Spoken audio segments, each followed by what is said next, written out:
Boa tarde a todos. Mais uma vez, sejam todos muito bem-vindos aqui às nossas palestras. Eu sou Karina, faço parte aqui da PRR Quinta Região, faço parte do NUASB daqui, juntamente com Áurea e Jules. Hoje a gente está recebendo o Dr. Rafael Dália. Ele vai falar um pouco sobre a importância da vacinação para a saúde coletiva. A gente desde já agradece, doutor Rafael, por essa palestra, pela disponibilidade, pela acessibilidade, por nos apoiar aqui nesse ciclo de palestras que a gente sempre conduz durante o ano, né?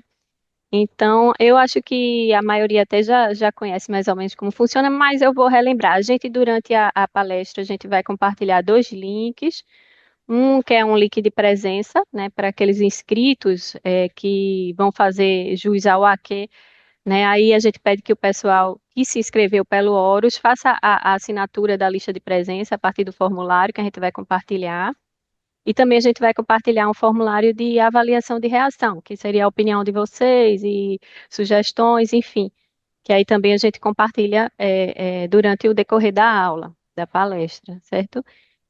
A gente pede também que as dúvidas vão sendo deixadas pelo chat e ao final a gente vai abrir aquele momento de participação, de leitura das dúvidas. O doutor Rafael vai responder as perguntas e aí vocês podem ficar à vontade para participar, interagir, aproveitar aí o momento. Certo? Aqui a gente está fazendo essa palestra, né, a PRR Quinta Região, com apoio da DQVT e com a SSI Saúde, lá de Brasília. E é isso, pessoal. Qualquer dúvida, estamos aqui pelo chat. Eu vou passar a palavra para o doutor Rafael, vou apresentá-lo brevemente e vou passar a palavra para ele. Doutor Rafael, ele é doutor em Biologia Molecular pela Universidade de Brasília, UNB, pesquisador do Instituto Ageu Magalhães, Fundação Oswaldo Cruz e coordenador de estudos clínicos sobre a eficácia de vacinas e medicamentos. Então, doutor Rafael, muito obrigada pela participação e o senhor está com a palavra. Eu que agradeço, Karina. Boa tarde a todos. Eu só queria, antes de começar a minha apresentação, que eu vou ficar em modo tela cheia e eu não vou conseguir ver vocês durante a minha apresentação. Então, se acontecer de não passar algum slide, alguma coisa ficar fora, vocês têm que me avisar, que eu realmente não vou ver vocês, tá? E, inclusive, também não consigo ver o chat, tá? Então, eu vou passar para minha apresentação propriamente dita, né? Eu agradeço mais uma vez. Gostaria de dizer que a minha formação é desenvolvimento e validação de vacina, né? Pelo menos 10 anos de experiência, mas que, por outro lado, não tem essa experiência da sala de vacinação, né? Eu só entro na sala de vacinação para me vacinar, né? Então, eu tive que, para alguns temas que eu vou falar hoje, de pedir ajuda do pessoal do PNI, a gente tem uma colaboração muito boa, enfim. Então, sem mais delongas, eu vou falar sobre a importância da vacinação para a saúde coletiva. Bom, a vacinação é, sem dúvida nenhuma, uma das maiores conquistas da saúde pública do mundo, né? Ela foi responsável pela redução de doenças infecciosas, como sarampo, cachumba, rubéola, tétano, meningite, enfim, diversas doenças, né? Existem estimativas que mostram que as vacinas salvam, né, entre 10 a 12 milhões de pessoas todos os anos, tá? Isso é salvo direto pela vacinação, pela proteção do indivíduo, né? Fora aqueles outros que são protegidos pela famosa imunidade de rebanho, né? Ou seja, quando todos se vacinam, algumas pessoas que não são vacinadas passam a se beneficiar também da proteção dos outros indivíduos, né? É, Estima-se que pelo menos um aumento na qualidade, na expectativa de vida de 30 anos, né, no século, né, após a introdução das vacinações, né? E realmente é bastante, né? A gente, se for lembrar, 2 séculos atrás, um indivíduo com 40 anos já era considerado um idoso, né? A gente hoje, com 70 anos, a expectativa de vida aumentou muito, graças obviamente, a saneamento básico, né, melhoria das condições de vida, mas a vacinação tem um papel e fundamental nesse aumento da longevidade do ser humano. Ela foi responsável por erradicação de doenças importantes, como a varíola, né, desde 1980, que foi erradicada. A gente já sabe que no começo do século tinham cenas terríveis, né, no Rio de Janeiro, né, cadáveres eram varridos de rua, mortos pela varíola. A gente não tem mais esse tipo de situação, graças à erradicação via vacinação. Também foi responsável pelo controle da poliomielite desde 1994, que a gente está com a doença controlada. E é isso. É importante ressaltar que o conceito de vacinação não é um conceito individual, é um conceito de proteção coletiva, né? Aí eu vou falar um pouco mais sobre o que é essa imunidade de grupo, né? Significa dizer o seguinte, que algumas pessoas, por exemplo, não podem ser vacinadas, né? Ou porque não tem acesso à vacinação, ou porque tem alguma reação alérgica, pode ser um indivíduo suprimido, ele não pode tomar vacinas baseadas em vírus atenuados, por exemplo. Então, quanto mais pessoas se vacinarem, essas pessoas vão servir de barreira para que aquele vírus, aquela bactéria, aquele organismo não entre em contato com aquele indivíduo que não pôde ser vacinado. Isso é chamada imunidade de rebanho, né? E isso aí é importante pontuar que isso gera um impacto econômico e social muito grande, né? Porque a partir do momento que o indivíduo ele não adoece, ele não procura as unidades de saúde, ele não vai a óbito, né? São aqueles indivíduos, né? Trabalhadores. Então, você estabiliza a economia e promove o desenvolvimento social. Tá? Então, isso é só uma introdução. Isso aqui é um artigo científico que os cientistas descreveram que desde 1974, né, 51 anos atrás, as vacinas salvaram cerca de 150 milhões de vidas. Né? Isso é considerando apenas as doenças e vacinas que eles estão nesse artigo. Tá? E a gente vê, chama a atenção aqui, contra sarampo, né? Pelo menos 75 milhões de pessoas não vieram a óbito graças à vacinação contra sarampo, né? Então, são números grandes, isso é publicação científica. Tudo que eu falar hoje aqui vai ter a fonte, tá? Quem quiser consultar depois, é só acessar. Essa aula vai estar gravada também, pode acessar em outro momento. As vacinas reduziram a taxa de mortalidade infantil nos últimos 50 anos em torno de 40% de redução, né? Obviamente, essa redução ela veio também pela melhora, né, nas áreas como nutrição, estudados médicos, né? Mas o que a gente vê aqui é o seguinte: essa linha vermelha tracejada seria a situação sem as vacinas, né? E com as vacinas a gente vê aí um aumento na redução da mortalidade em torno de 40%, né? Então, a vacina realmente importa. E há 150 anos atrás, aproximadamente 20% das crianças iam a óbito, né, por alguma doença infecciosa. Isso não acontece hoje em dia. A cobertura de vacinação ela cresceu bastante nos 50 anos, né? Isso aqui são gráficos de algumas doenças, algumas vacinas, né, a cobertura de vacinação. E o curioso dizer que vinha numa crescente, mas quando chegou na pandemia de Covid-19, por motivos óbvios, né, de confinamento, quarentena, né, aquela preocupação das pessoas saírem de casa, aquela coisa desacelerou, as vacinas deu uma quebra nesse crescimento, e a gente está aos poucos tentando retomar, mas ainda não está nas condições melhores, como eu vou mostrar a partir dos próximos slides. Então, feita uma introdução básica dos conceitos básicos de vacinação, sua proteção e alguns dados, né, em termos de números, eu vou falar um pouquinho agora sobre o desenvolvimento, a história, né, da história da vacinação no Brasil e no mundo, né? Os primeiros relatos, né, de ensaios que visavam a vacinação, não existia nenhuma vacina nessa época, vem do século X, século XI, né? São relatos de uma técnica chamada variolação, que foi desenvolvida na China e na Índia, né? Quando as pessoas retiravam crochas de ferida de pacientes com varíola, faziam macerados ou fazia incisões de pus, né, da varíola na pele das pessoas, ou através dessa figura aqui, que era tipo, soprava dentro das narinas esse pó de varíola, e eles viram que com aquilo ali eles conseguiam fazer uma certa imunidade, a pessoa tinha uma certa proteção contra aquela doença, né? Isso aqui não é uma vacina propriamente dita, mas são as primeiras observações humanas que levariam ao desenvolvimento de uma vacina, né? Porque isso é no século XI, né? Lá atrás, e a primeira vacina formal ela só veio surgir no século XVIII, em 1796, quando o médico britânico Eduardo Jenner, ele desenvolveu a vacina contra a varíola, né? Ele utilizava o vírus da varíola bovina, que é o vírus chamado vaccinia, para criar uma imunidade contra a varíola humana, né? Como é que era isso, né? Na verdade, não foi ele que viu isso, né? Várias pessoas antes de Jenner observaram isso também, e Jenner foi quem formalizou essa observação e quem desenvolveu a primeira vacina.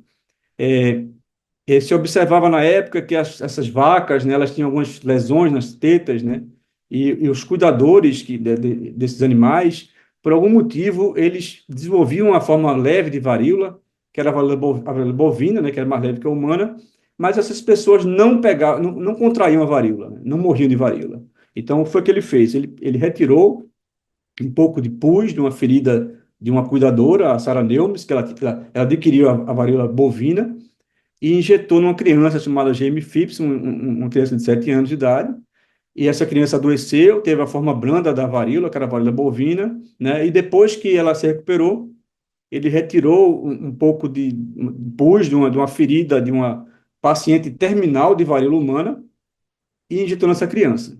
Quando ele injetou na criança, a criança não desenvolveu a doença. Então, aqui ele formaliza a primeira vacina da história da humanidade, que foi desenvolvida através de um vírus de vacina naturalmente atenuado para infecção em humanos, né? E é curioso dizer que a palavra vacina, né, vem justamente do vírus vaccinia, né, que significa, do latim, da vaca, né? Então, a palavra vacina significa da vaca, né? Poucas pessoas sabem disso, mas é interessante a gente revisitar a história. E aí, apesar do sucesso da vacina, da varíola, infelizmente, né, o ser humano, ele desde sempre, existe os negacionistas, as fake news, então os tabloides da época, na Inglaterra, publicaram essa imagem que era a Jenner vacinando as pessoas e as pessoas tendo as vacas brotando dos seus corpos, chifres, uma coisa assim completamente absurda, né, apesar da publicação formal numa revista científica, na Academia de Medicina Britânica, as pessoas ridicularizaram o trabalho de Gênia, e o Papa da época, que era o Papa Pio VII, ele escreveu essa frase: Deus não pode querer que a sua obra seja maculada, permitindo que se inocule no homem a linfa de um ser inferior, como é a vaca. Ou seja, o que a gente está vendo aqui é que o negacionismo acompanha a história do ser humano há muito tempo, não é de hoje que a gente vê isso, né? No século XVIII, Gênia já foi alvo de negacionismo. E aí, no século XIX, o nome do século XVIII foi Gênia, né? Gênia não, foi Eduardo Gênia, que foi a vacina da varíola. No século XIX, o grande nome foi esse cientista aqui chamado Pasteur, né? Pasteur, ele desenvolveu inicialmente uma vacina contra a cólera aviária para galinhas, né? Em 1879. Essa é uma doença, uma bactéria chamada Pasteurella multocida, que ela, quando infectava uma criação de galinha, todas as galinhas morriam rapidamente e eles eram um prejuízo econômico muito grande.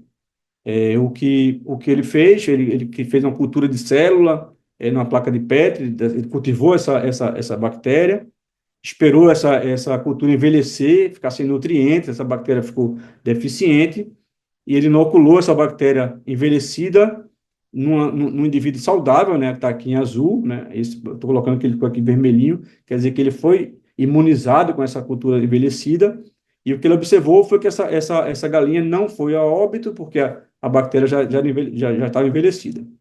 Quando ele inocula uma cepa fresca letal dessa bactéria nessa vacina que recebeu essa cultura envelhecida, ele vê que essa vacina, que essa galinha continua viva. Quando ele inocula uma galinha saudável, ela morre. Então aqui ele fez a primeira vacina contra a cólera aviária, baseada no princípio de Jenner lá atrás, também em atenuação. E mais na frente ele fez uma vacina contra o bacilo anthracis, que era o anthracis era um problema para vacas e ovelhas, ele matava os rebanhos da época, só que aqui ele mudou a tecnologia, em vez de ser atenuado, ele inativou através do calor, ele atenuou através do calor, né? E Pasteur foi conhecido, né, por esse processo de inativação através do calor, tanto é que a gente hoje tem um processo aí industrial chamado pasteurização, né? Os alimentos são pasteurizados, né, para evitar contaminação com algumas bactérias. E ele ainda fez uma vacina contra a raiva humana, ou seja, em um dos séculos, século XIX, o grande nome foi Pasteur, e ele fez umas 3 vacinas é, naquela época. O século XX foi um século de esplendor, né? Assim, a maioria das vacinas que a gente conhece hoje, elas foram desenvolvidas no século XX, né? A primeira e mais emblemática, uma das mais emblemáticas, né, foi a famosa BCG, que a gente toma até hoje, né? É o contra a tuberculose, foi desenvolvida em 1921 por 2 cientistas, né? Albert Calmette e Camille Guérin. Eles conseguiram atenuar a Mycobacterium bovis em gado, né? Foram 13 anos de estudo, fazendo passagens, né? Foram 230 subculturas em gado, até eles conseguirem uma cepa atenuada do bacilo da tuberculose, né? E eles estavam tão confiantes que aquela vacina era segura, que eles inocularam neles mesmos, né? Eles se auto-inocularam com aquela vacina. E hoje a gente sabe do sucesso da vacina, porque todos nós tomamos até os dias de hoje, né? Naquela época, eles ainda imunizaram uma criança recém-nascida com a versão em gotas dessa vacina, de uma mãe que tinha falecido por tuberculose, e essa criança ela não teve infecção, cresceu normalmente, então é uma vacina emblemática na história da humanidade. Ainda no século XX, foi desenvolvida a vacina contra a coqueluche pelo Louis Sauer, né, em 1926. Ele mais na frente ia desenvolver a DPT, né, que permitia de uma vez só proteger para difteria, coqueluche e tétano, né, com uma única injeção, em 1938. Ainda no século XX, a vacina da febre amarela, a famosa vacina até hoje usada, né, nos postos de saúde, foi desenvolvida por esse médico chamado Max Taylor, em 1930, e não é à toa que esse indivíduo ele ganhou o Prêmio Nobel de Medicina em 1951, porque naquela época, na década de 30, as pessoas eram dizimadas pela febre amarela, e essa vacina mudou a lógica, né? A gente conseguiu eliminar de forma espetacular essa doença entre humanos. E aí também foi introduzida a primeira vacina contra a poliomielite, né, por Johnny Salks, né, e aqui ele tem uma mudança de tecnologia aqui, que ele já não trabalha mais com atenuação, ele fez uma inativação química usando um detergente, né, do poliovírus, essa é a base da vacina da poliomielite, e ele estava tão confiante nessa vacina que ele não só se auto-inoculou, como ele inoculou a família inteira, a mulher, a esposa e os filhos, com essa vacina, para provar que essa vacina era segura, né. Antigamente eles tinham que fazer isso para convencer a população a se vacinar. E aí, em 1963, a primeira vacina contra sarampo foi desenvolvida por um cidadão aqui chamado John Enders, né? Ele foi prêmio Nobel em 1954, através de técnica de cultivo de tecidos não neurais, né? Que era uma técnica que até hoje é usada e que é usada para desenvolver vários tipos de vacinas, né? Então, por isso ele foi Nobel. E isso também, existe uma controvérsia na época, que disseram por que o Johnny Salk, que fez a vacina da poliomielite, não foi Nobel e o John Enders foi, né? Que dizem que o Jonas Salk só desenvolveu a vacina de polio graças à técnica desenvolvida por John Enders, por isso que ele foi Nobel e o outro não. No século XX ainda, né, em 1967, né, esse rapaz aqui, o cientista chamado Maurice Hilleman, ele desenvolve a vacina contra a cachumba, né? O curioso foi que em 1963 a filha de Hilleman, a Geraldine, ela contraiu cachumba, né? Ele foi lá, isolou o vírus da garganta da filha, usou esse vírus para desenvolver uma vacina atenuada e é a vacina utilizada, né, até hoje, né? Assim, ele foi um homem realmente à frente do seu tempo, né? Ele foi responsável pela criação de mais de 40 tipos de vacina na sua carreira, né? Incluindo a vacina MMR, né, contra sarampo, cachumba e rubéola, hepatite A, hepatite B, catapora, meningite, pneumonia, gripe, hemófilos influenza, enfim, eram superstar das vacinas, né? Estima-se que aproximadamente 8 milhões de vidas são salvas todos os anos graças às vacinas desenvolvidas por Maurice Hilleman.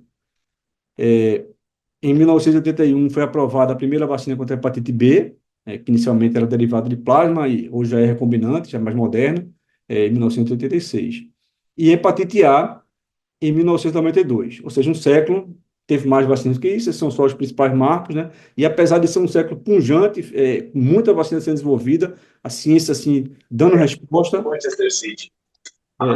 Lançamento e escapada no aberto. Enfim.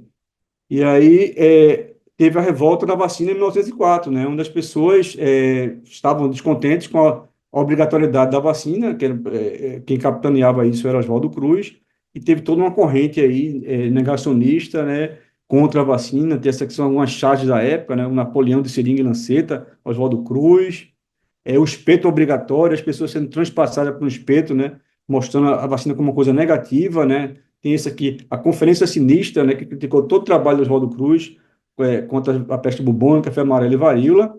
E tem esse aqui, o duelo entre Oswaldo Cruz e varíola, no Malho, né, uma charge não assinada, onde Oswaldo Cruz passeava nas ruas do Rio de Janeiro com um laço, né, laçava as pessoas com seus agentes sanitários para forçadamente vacinar as pessoas.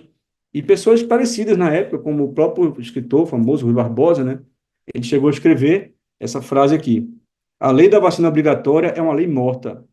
Contrário era e continua a ser a obrigação legal da vacina.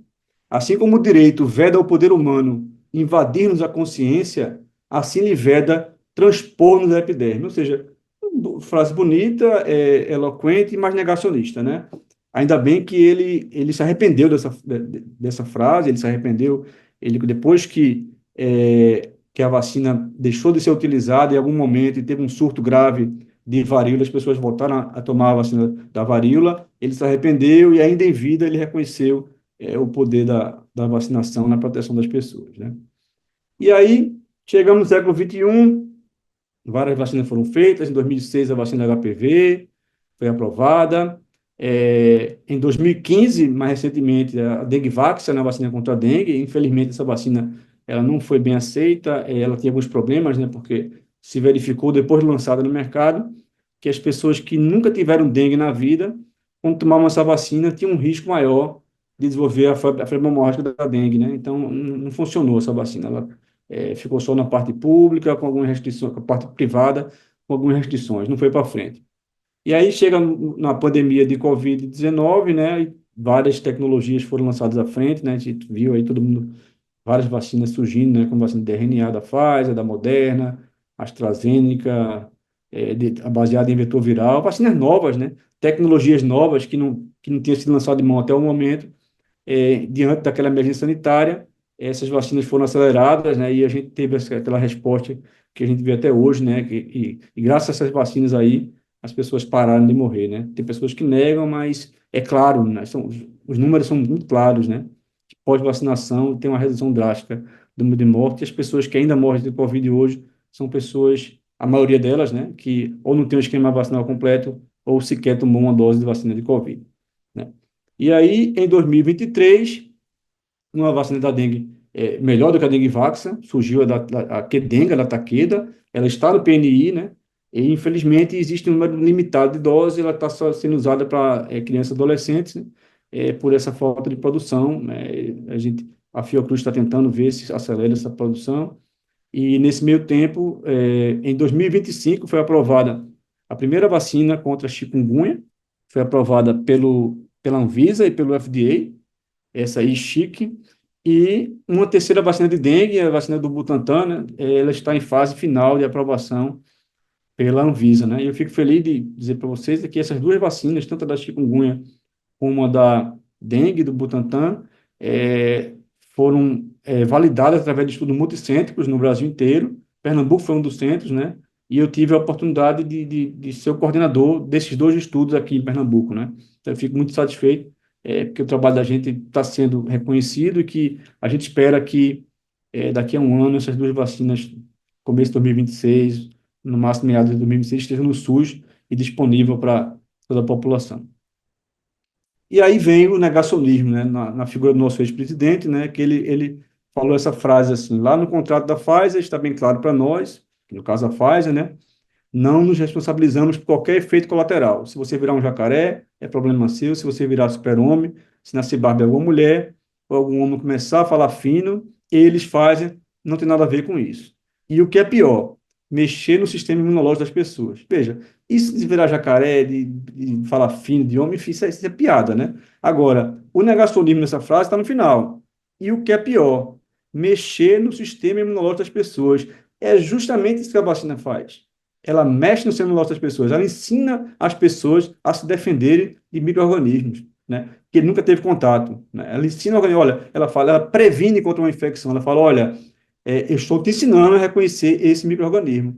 Se você um dia for infectado por ele, você está protegido graças a mim. É isso que uma vacina faz. Ela mexe no sistema imunológico. Então, negar isso é uma frase negacionista.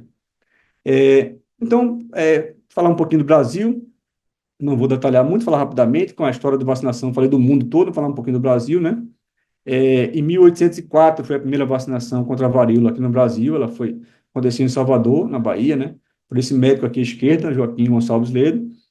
Em 1837, Oswaldo Cruz encabeça a campanha da vacinação obrigatória contra a varíola no Rio de Janeiro, né? Em 1904 é criado o Instituto Seroterápico Federal, que hoje é a Fiocruz, né? É o que virou a Fiocruz hoje. E aí, em 1908, né, veja só como são as coisas, né? A lei obrigatória de vacinação começou em 1837. As pessoas não estavam se vacinando, fugiam da vacina, eram refratárias. E aí, quando elas viram que durante o período de obrigação teve uma redução muito grande do quadro de infecção por varíola, em 1908 elas passam a tomar a vacina, aderir à campanha sem nenhuma pressão, sem mais ser obrigatória, porque viram que os resultados, quando era obrigatória, foram excelentes na redução da varíola. Em 1923, foi iniciada a campanha de vacinação aqui no Brasil contra a tuberculose. Em 1951, a decisão da Assembleia Mundial de Saúde em promover um controle da varíola em todo o mundo. Em 1956, é criado o novo Ministério da Saúde.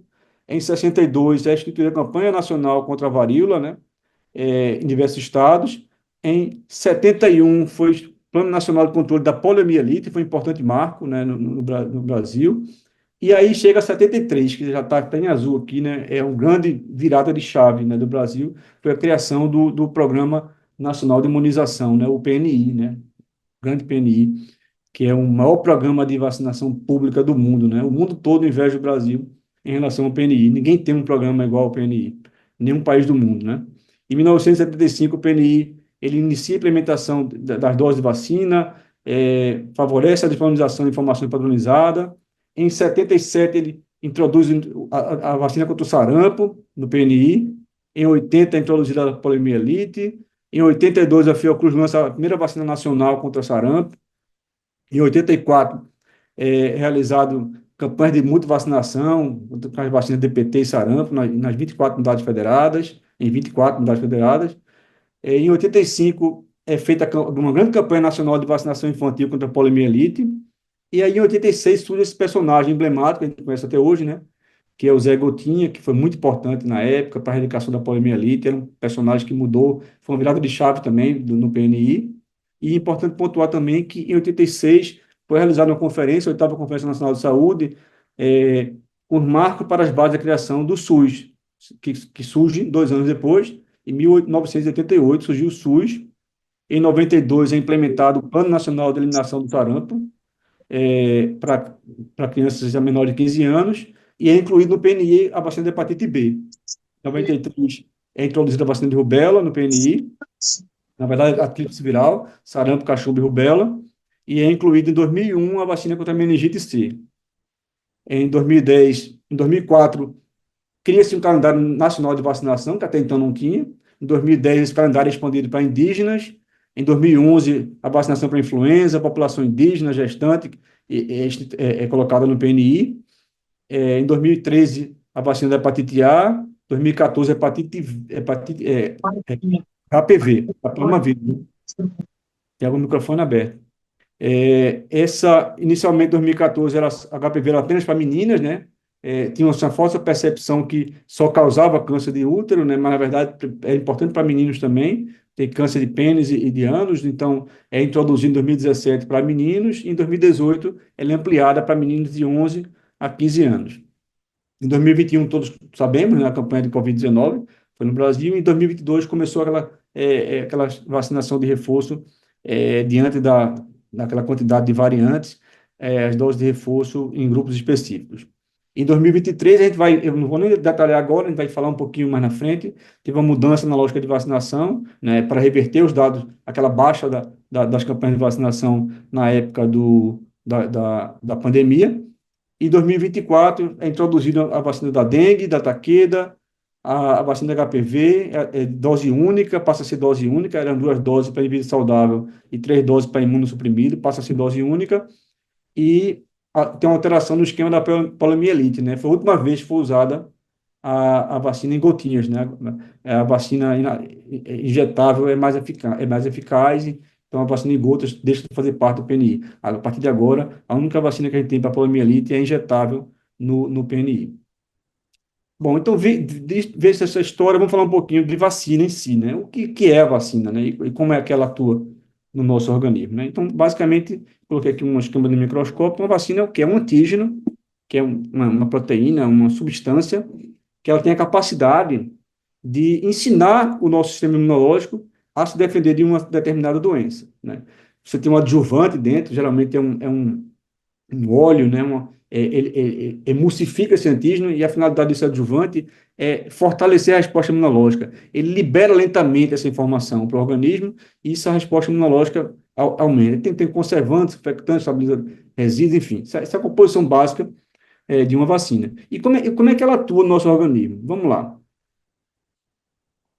a gente tem um negócio chamado resposta imune adaptativa, né? Que é basicamente uma informação, nos é apresentando informação que a gente não tinha na nossa vida. Por exemplo, vamos considerar que essa primeira exposição aqui seja uma vacina. Então, eu coloquei, injetei no indivíduo um antígeno de um micro-organismo que ele nunca teve contato. Então, o que é que vai acontecer? O sistema imunológico dele vai desenvolver uma resposta chamada resposta primária. Ele vai criar anticorpos e linfócitos contra esse antígeno, né? E durante essa criação dessa resposta primária, ele forma o que ele chama de célula de memória. Algumas células aprendem que informação é aquela, né? E aquele indivíduo, quando ele for entrar em contato de fato com aquele vírus, aquela bactéria, numa segunda exposição, rapidamente, essa célula de memória reconhece quem é ele, porque aquela informação já foi apresentada para o indivíduo através de uma vacina, e monta uma resposta imune muito mais forte, secundária, e consegue neutralizar aquela infecção. Então, basicamente é isso. A vacina, numa primeira exposição, ela ensina o organismo a se defender contra um organismo que ele nunca tinha tido contato antes. Esse é o princípio básico de qualquer vacina. Vamos ver isso de outra forma. Aqui é uma. Vamos dar um exemplo aqui de Covid-19, por exemplo. O cidadão, ele não vacinado, foi infectado com o vírus da Covid-19, SARS-CoV-2. O que é que acontece? Toda essa área embaixo da curva, em amarelo, é a taxa de divisão, de replicação do vírus, é a infecção, é o tamanho da infecção. Então, esse indivíduo, esse vírus começa a se dividir, se replicar muito no organismo, e durante essa replicação, durante a infecção, o indivíduo começa a produzir anticorpos, resposta celular T, para se defender. Em alguns casos, consegue se defender e sobrevive. Em outros casos, não. Vai direto ao óbito, porque aquela infecção foi muito mais forte do que o tempo de formação de célula de memória. Então, o que é que acontece no indivíduo vacinado? Olha só como é a situação diferente. No lado direito aqui, né? Quando ele já está vacinado, que aquele indivíduo infecta a pessoa já tem a informação, rapidamente ele já monta uma resposta de anticorpos e de célula T, inibindo a replicação do vírus. Olha a taxa de replicação do vírus como é baixa. Então, o indivíduo está preparado para aquele organismo, ele consegue se defender rapidamente, então a infecção é muito baixa. Por isso que as vacinas, mais uma vez, dizer isso no século XXI sempre é complicado, mas vacinas, ela é feita para salvar vidas. Não existe vacina que prejudique as pessoas. Isso é fake news, a gente tem que tomar cuidado, né? Existe uma literatura robusta com relação a isso, campanha do Ministério, mas infelizmente existem pessoas ainda desmerecendo o que realmente são as vacinas. E existe vacina de todos os tipos, né? Baseada em micro-organismo inativado, como polio-influenza, baseada em micro-organismo atenuado, que é polio, BCG, febre amarela, dengue, chikungunya, baseadas em antígenos purificados, como toxoides, né, difteria e tétano. Açúcares podem ser usados para fazer vacina, como polissacarídeos, né, para hemófilos de influenza B, por exemplo, é baseado em polissacarídeos.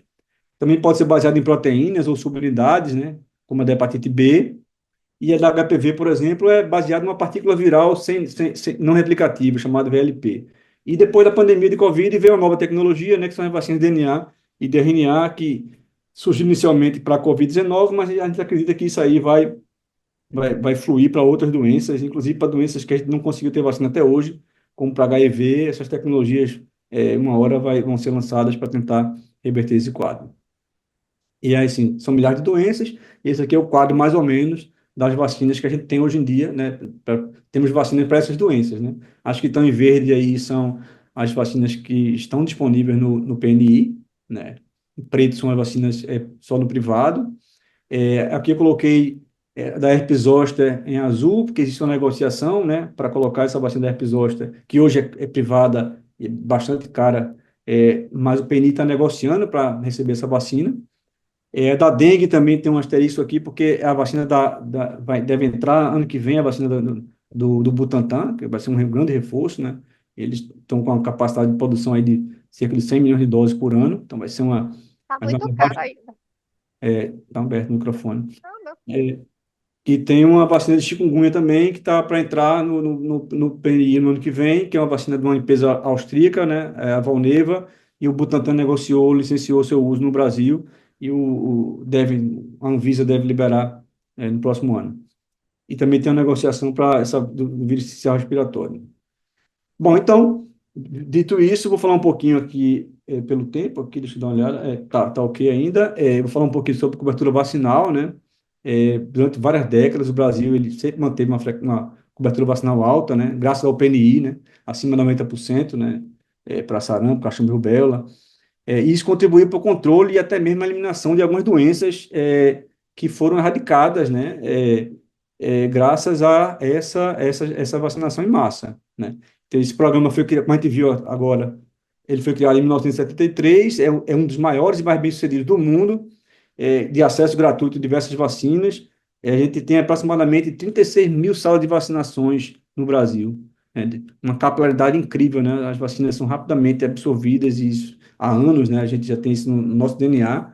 A gente tem um sistema que assim, é um exemplo para países, inclusive, mais desenvolvidos que o nosso. E o país também se destacou pela rápida implementação de nova vacina, como a HPV, meningococo, né? Garantindo proteção para o público específico, como jovens e adolescentes.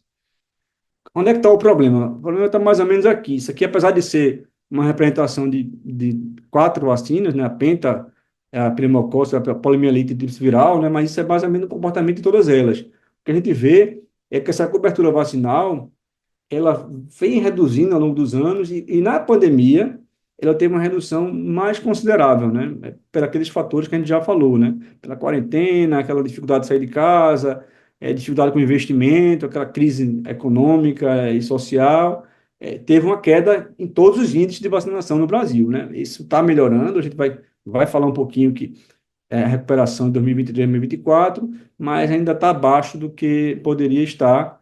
A gente tem que estar lutando para que essa coisa se reverta o mais rápido possível, né? Isso aqui é só como exemplo, né? Essas aqui são as coberturas em crianças menos de um ano e a partir de um ano, em 2023 e 2024. A gente vê aí uma evolução em 2023 e em 2024 também. Então, isso aqui é a diferença entre os dois, né? Então, eu chamo a atenção aqui para a BCG, que a gente, de fato, conseguiu ter uma melhora em 2024 em relação a 2023, subiu de 87,28% para 93,59% de cobertura, né?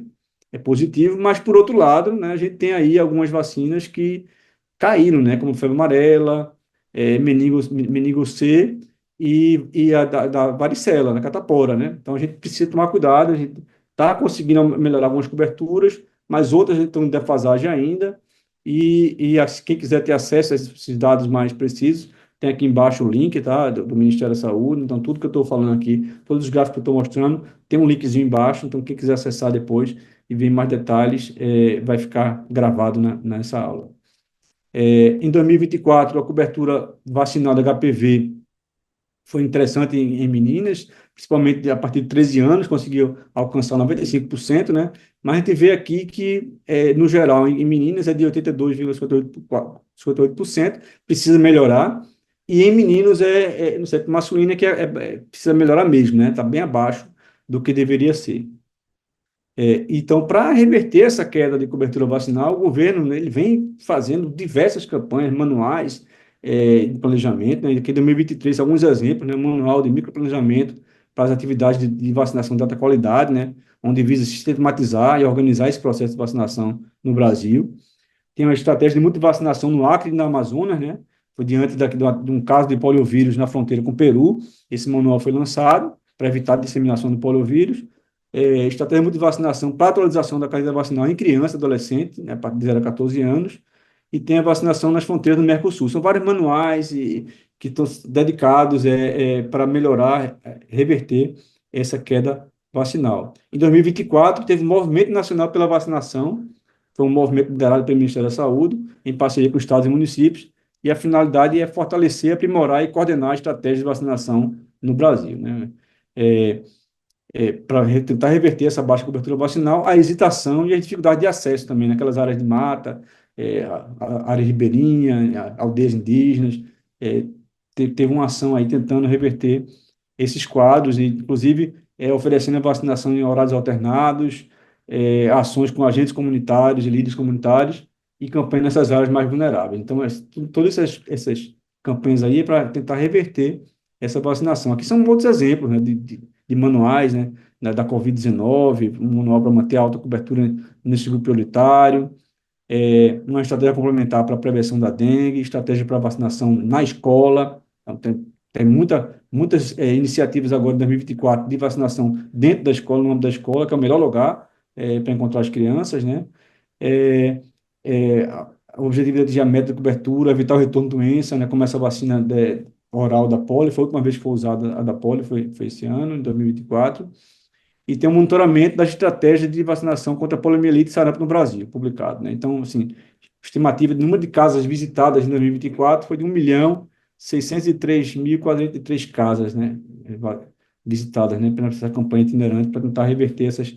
E, obviamente, né? Ninguém reverte cobertura vacinal sem investimento, né? Então, o governo, em 2023, publicou aqui uma portaria onde foi ofertado 150 milhões para estados e municípios, né? A maioria fica nos municípios, né? 136 milhões nos municípios. Em 2024, outro aporte de 150 milhões para reverter a cobertura vacinal. E o que a gente vê aqui também foi investimento no próprio PNI, né? Que também evoluiu, né? Ele vinha evoluindo ao longo dos últimos 20 anos, 15 anos, né? Saiu de 1 milhão em 2010 para 5 milhões em 2019. Tem uma queda durante a pandemia, essa queda também parece uma queda de vacinação, não é coincidência, né? O PNI também sofreu durante a pandemia, e a gente está vendo agora, em 2023, 2024, uma reversão, e hoje tem um investimento de 8 milhões, né? Anuais no PNI, e a gente espera que isso evolua ainda mais. E aí também em 2025 tem várias estratégias de vacinação em escola, atualização da carteira vacinal em menores de 15 anos, estratégia de vacinação em fronteira, vacina contra influenza, resgate de não vacinados de HPV-4, tem um manual publicado, inclusive. Iniciou-se a vacinação contra a dengue e vários outros recursos também estão sendo aportados para reverter essa baixa, como essa portaria aqui, é, que é uma estratégia de vacinação nas escolas e ações para atualização da caderneta de vacinação abaixo de 15 anos. Também foi um aporte de 150 milhões em 2025 para reverter a cobertura vacinal. Reverter a queda da cobertura vacinal. E como é que está a situação hoje?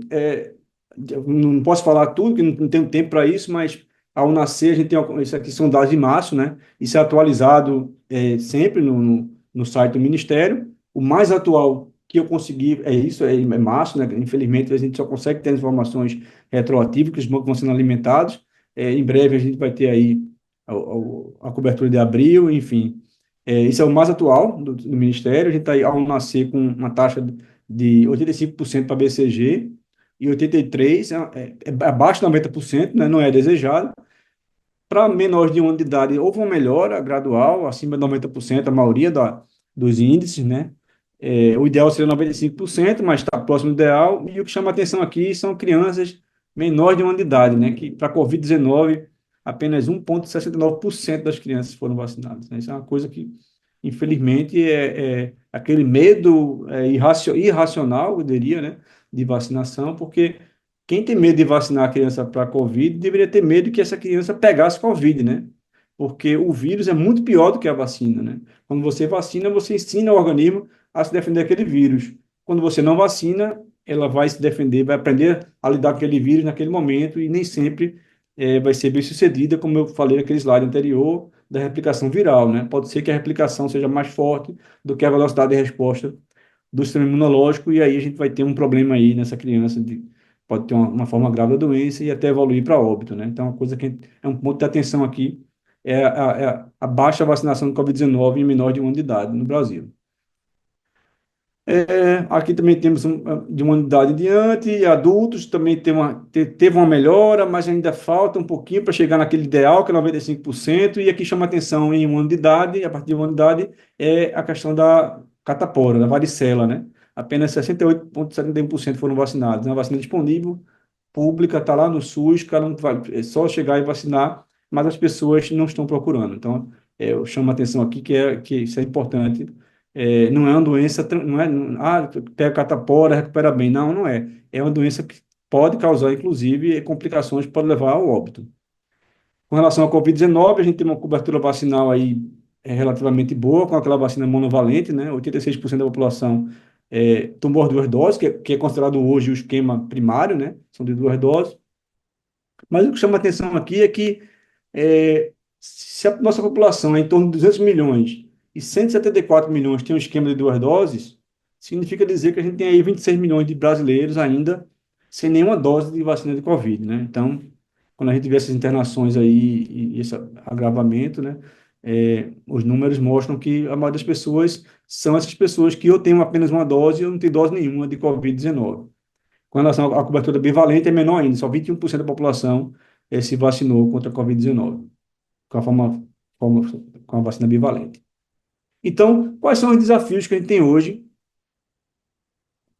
com relação à cobertura vacinal, né? É que nos últimos anos, o Brasil vem enfrentando uma queda preocupante na cobertura de vacinas, né? Como a tríplice viral e polio, né? Caíram abaixo de 95%, que é a mínima cobertura recomendada pela OMS, né? A gente sabe que alguns motivos é a pandemia, mas a pandemia já está estabilizada, a gente já está mais que na hora de tentar reverter e chegar nesse número, que é o número ideal de imunidade de rebanho de 95%, né? Então, o governo fez algumas estratégias, fez, mas a gente precisa continuar insistindo nisso, né? E isso é através da educação e investimento. Não tem outra forma de melhorar essa questão da vacinação. A disseminação de fake news sobre vacina, né, esses movimentos anti-vacina, tem levado também ao aumento da hesitação vacinal, né? É triste, né? Hoje em dia tem vários grupos do WhatsApp, tem algum familiar que vai lá e coloca que não quer a vacina tal, fulano estava bom, tomou a vacina, morreu, enfim. São desserviços, né? Porque existem fontes, né, confiáveis, né, sobre vacinas, tá? O Ministério da Saúde, existem publicações científicas, e as pessoas preferem dar vazão a pessoas que não têm nenhuma formação para falar daquele assunto, né? Então, a gente hoje crê mais naquele nosso tio, ele é mais confiável do que um cientista que estuda uma vacina há 20, 30 anos, né? Então, infelizmente, a informação está complicada, né? A gente precisa buscar fontes adequadas e a gente tem muita informação hoje, mas muitas informações são de pessoas leigas, né? E aí, que estão prestando de serviço para a população como um todo, né? E a gente também tem problema de distribuição, né, de acesso nessas áreas mais remotas, né, que agrava o problema das campanhas de vacinação. Obviamente, o impacto da pandemia de Covid-19 foi muito grande, né, devido às quarentenas e à restrição sanitária. Em 2022, o Brasil enfrentou um surto de uma doença que já havia sido controlada, foi o sarampo, né, evidenciando como é urgente recuperar esses índices de cobertura vacinal. E, assim, uma síntese do problema todo, assim, o PNI, ele está pagando um preço. Veja como é contraditório. Ele está pagando um preço por ele ser um programa exitoso, né?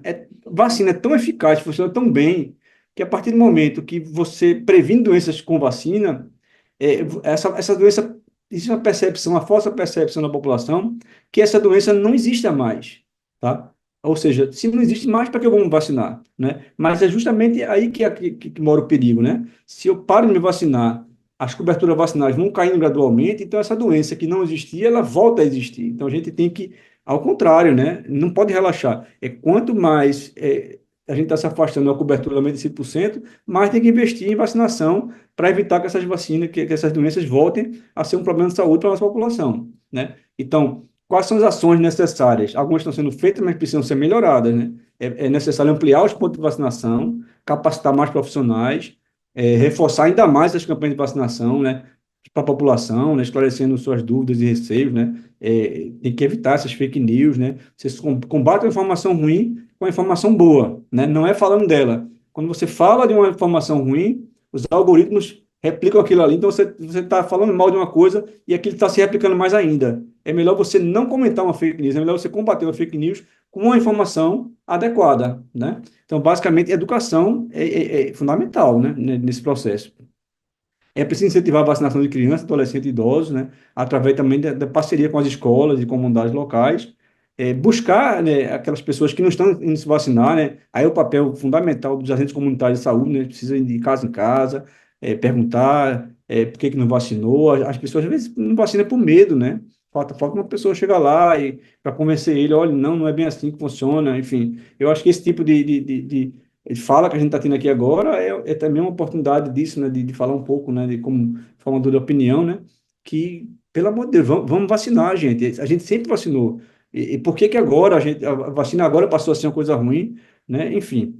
E é necessário também estender os horários da sala de vacina, né? Abrir à noite, final de semana, porque alguns pais, por exemplo, trabalham na semana, não podem levar seus filhos para vacinar, então se a gente abrir o posto de saúde aí final de semana ou num contraturno, no período noturno, talvez a gente consiga equalizar melhor essa volta, essas campanhas.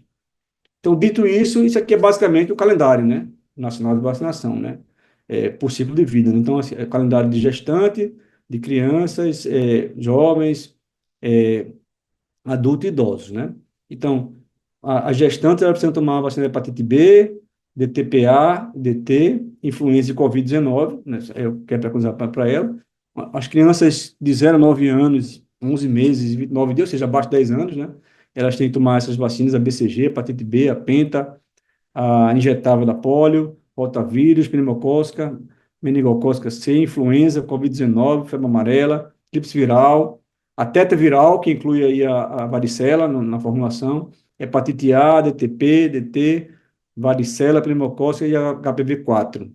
Já os adolescentes e jovens, hepatite B, DT, febre amarela, gripe viral, aí tem que tomar a papilomavírus, né, HPV, pneumocócica, a meningocócica tipo ACWI, Y, e varicela.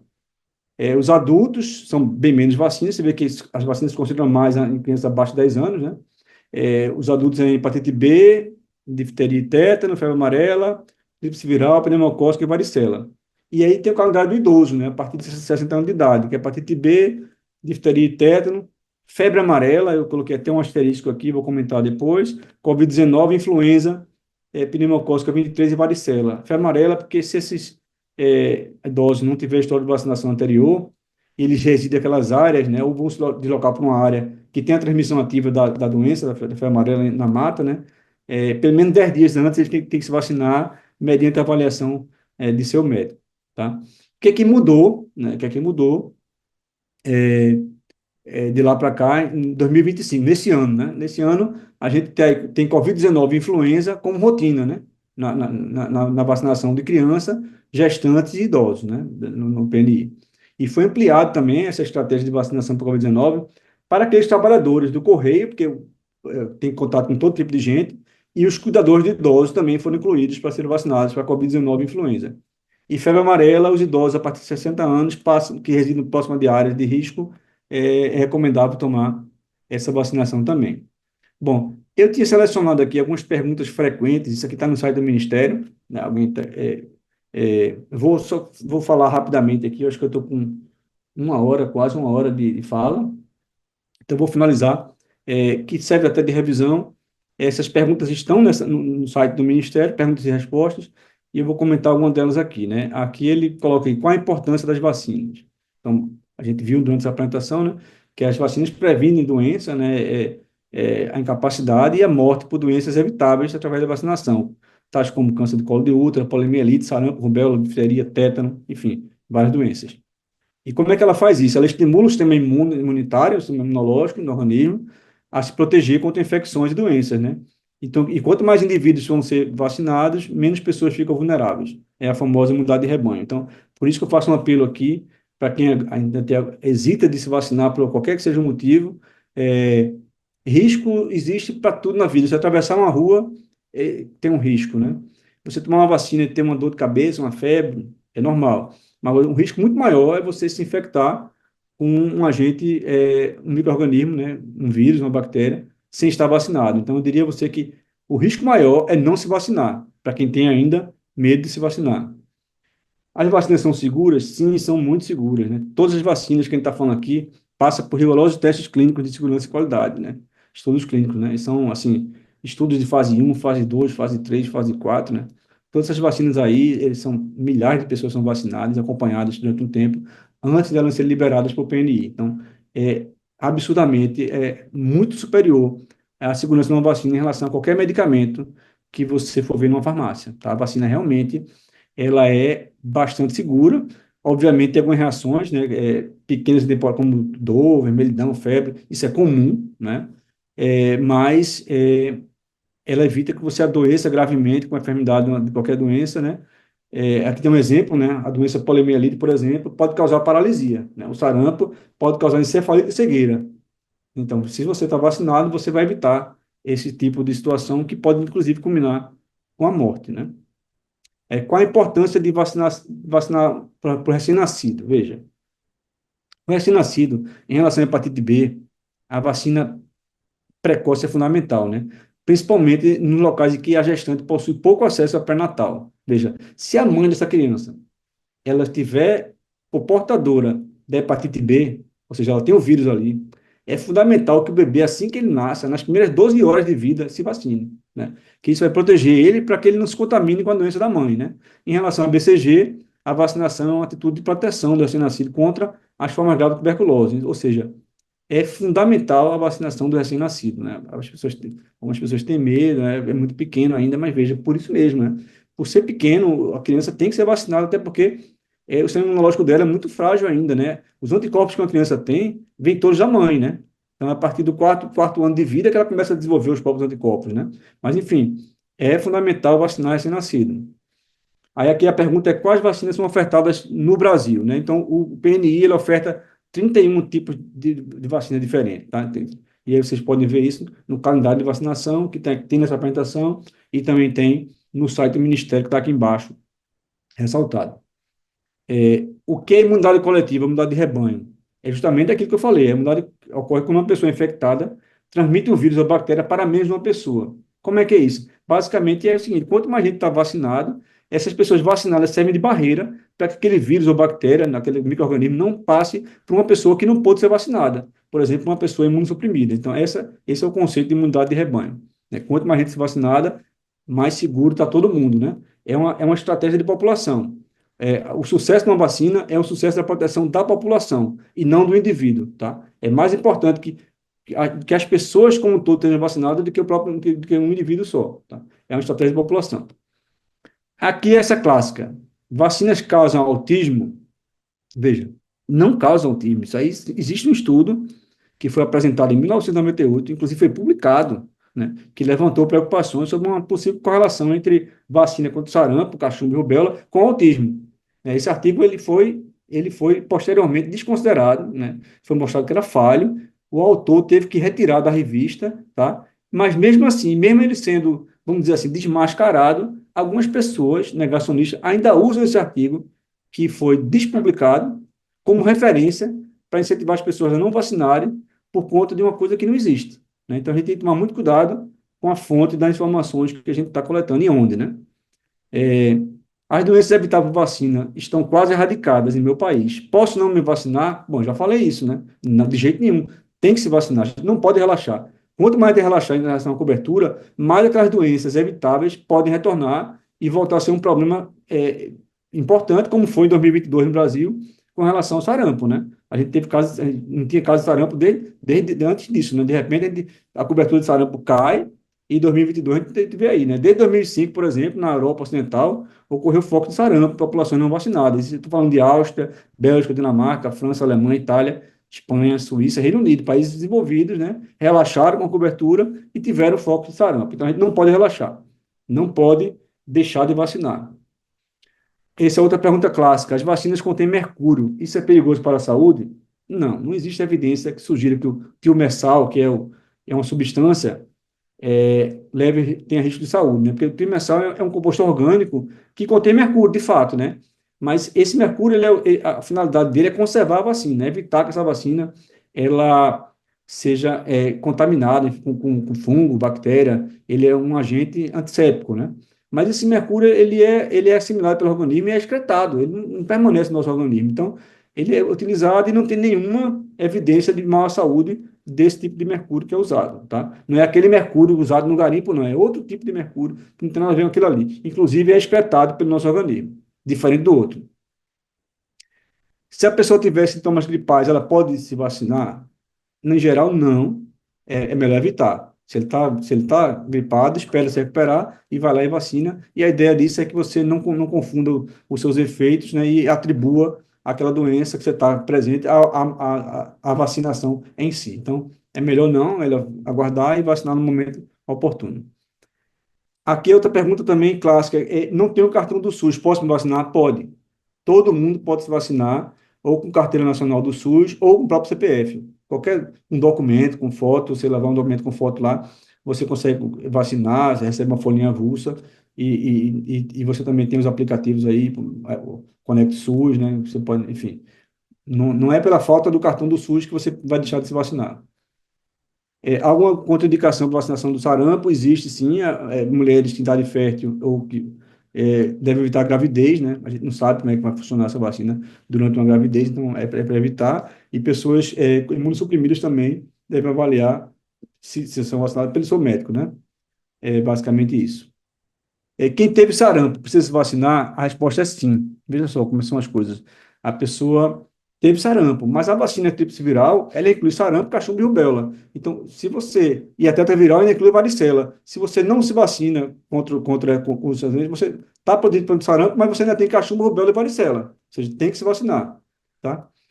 E aí, finalizando, entrando na reta final aqui da minha apresentação, são 1 hora e 3 de fala, onde encontrar esses locais de vacinação, né? Então, a maioria dos aplicativos de navegação hoje, como o Google Maps, o Waze, né, permite que você localize serviço de saúde nas proximidades, né?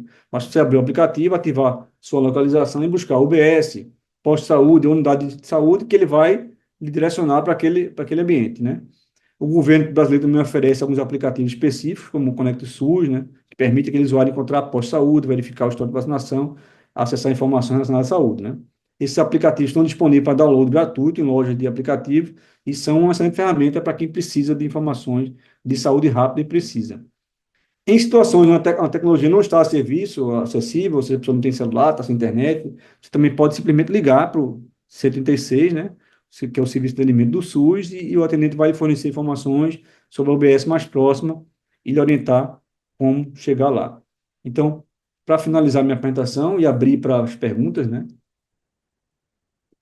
Eu tirei uma frase aqui que eu achei bem interessante, é um livro chamado Vacinas e Campanhas, As Imagens de uma História a Ser Contada. Esse livro está disponível na biblioteca da Fiocruz do Rio de Janeiro, em Manguinhos, e numa passagem, num trecho, o autor coloca assim: longe de ser um fato isolado, sujeito apenas aos parâmetros de aferição e decisão da medicina ou das ciências biomédicas, a vacinação é também, pelas implicações socioculturais e morais que envolve, a resultante de processos históricos, nos quais são tecidas múltiplas interações e onde concorrem representações antagônicas sobre o direito coletivo e o direito individual, sobre a relação entre Estado, sociedade, indivíduos, empresas e países, sobre o direito à informação, sobre a ética e principalmente sobre a vida e a morte. Eu achei bem relevante esse tema, acho que sintetiza um bocado do que a gente falou desde o começo dessa apresentação, e eu gostaria, antes de finalizar, agradecer especialmente aqui a duas pessoas, a Ana Catarina de Mello Araújo, é a coordenadora geral de Incorporação Científica e Imunização do Ministério da Saúde.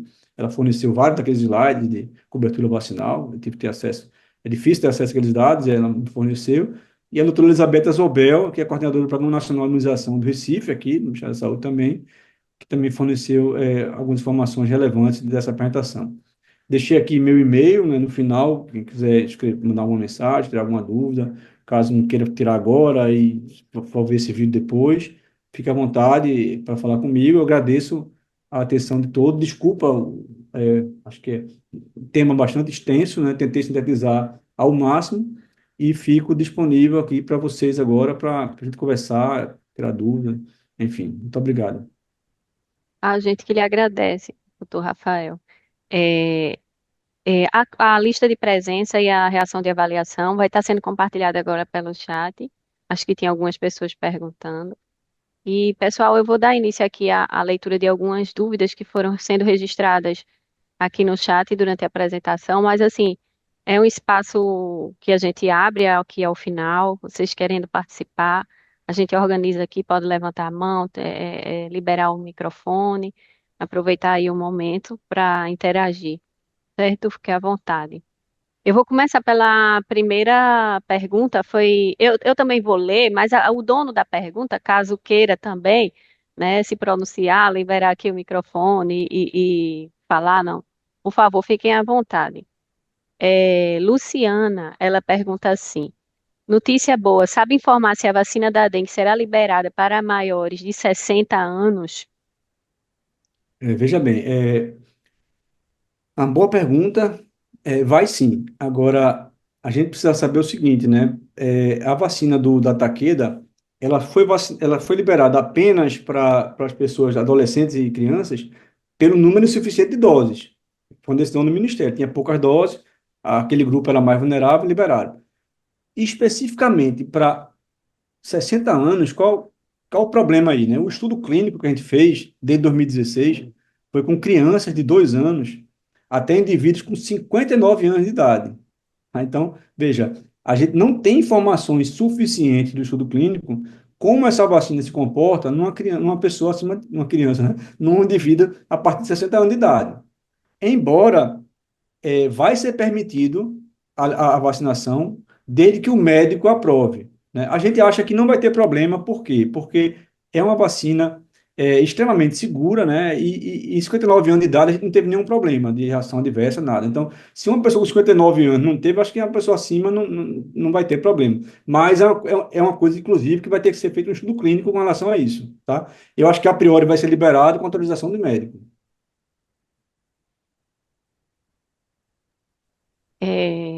Rogério, ele fala o seguinte: eu sempre fui a favor de tomar vacinas. Com a Covid-19, muitas pessoas, inclusive muitos da área médica, dizem muitas coisas negativas sobre as vacinas, que estão aparecendo muitos casos de infarto e que estudos indicam que é devido à vacina. O que o doutor poderia falar a respeito disso? Olha, eu acho que a pessoa tem que procurar os dados brutos do Ministério, né? É assim, a redução é clara.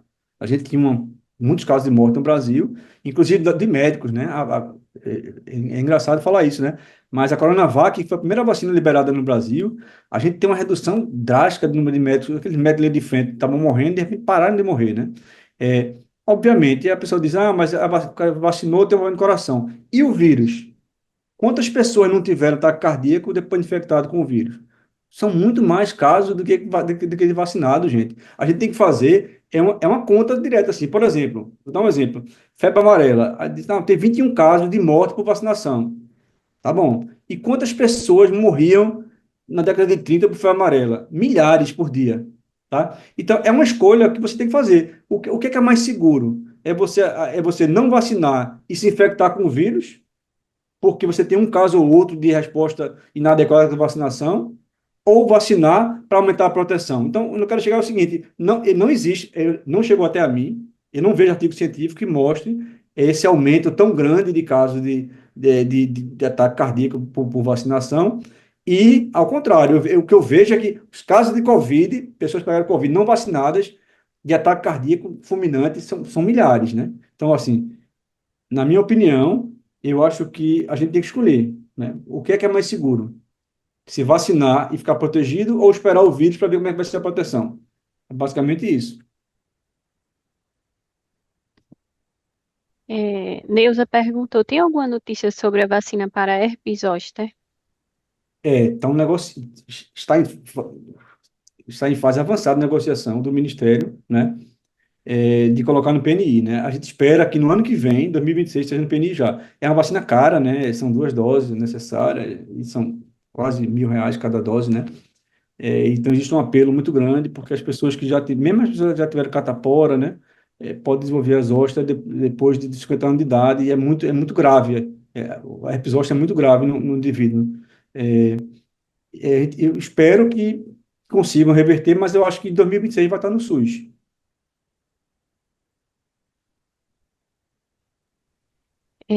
Janice, ela pergunta assim: o Butantan já está com doses da ADV prontas, esperando liberação da Anvisa. Algum motivo que o senhor saiba para estar demorando tanto, já que a documentação foi toda entregue em 16 de dezembro de 2024? A crise da dengue está bem grave, merecia uma atenção para agilizar a liberação. Infelizmente, assim, eu também acho que está demorando, né? Inclusive, eu participei desse estudo. Esse estudo começou em 2016, né? A gente coordena esse estudo há 8 anos e 7 meses que a gente está coordenando esse estudo, né? Infelizmente, existe uma demora na Anvisa e, assim, pelo que eu entendi, né, a Anvisa tem pouca gente para avaliar. E isso aí é um absurdo, né? Mas, enfim, o Butantan também tem uma vacina para gripe aviária, né? A gente viu uns casos de gripe aviária agora, né, no, no Montenegro, né, que tem um risco de passar para o ser humano. A gente tem uma vacina também do Butantan de gripe aviária que está há 9 meses, né, esperando ser avaliada na Anvisa para ver se libera para começar o estudo clínico. Né? Veja só, é complicado. Então, eu acho assim, que deveria ter mais gente na Anvisa. Eu não acho que seja má vontade, né? Eu prefiro acreditar, né? Tem que ter um órgão regulatório, vacina é segura, tem que ter alguém analisa, mas eu acho que a Anvisa precisa de mais gente para poder acelerar os processos, né? Eu concordo, está demorando, é, é um órgão extremamente qualificado, mas eu acho que requer investimento também para acelerar esses processos.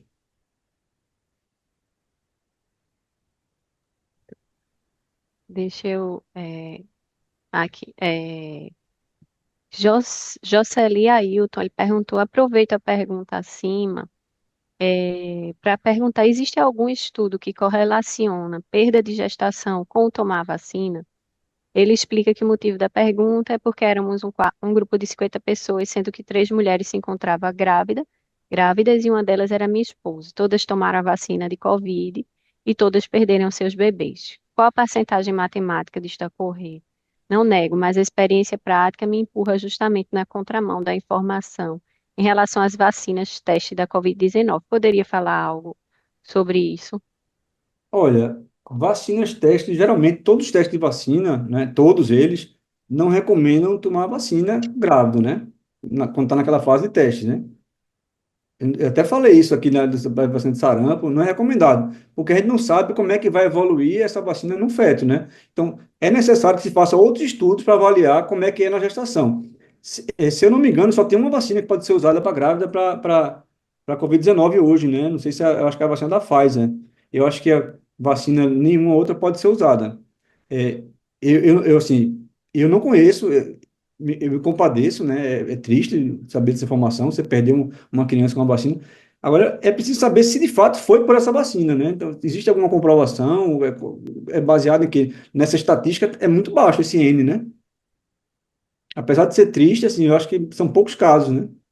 Para você conseguir correlacionar com a vacina.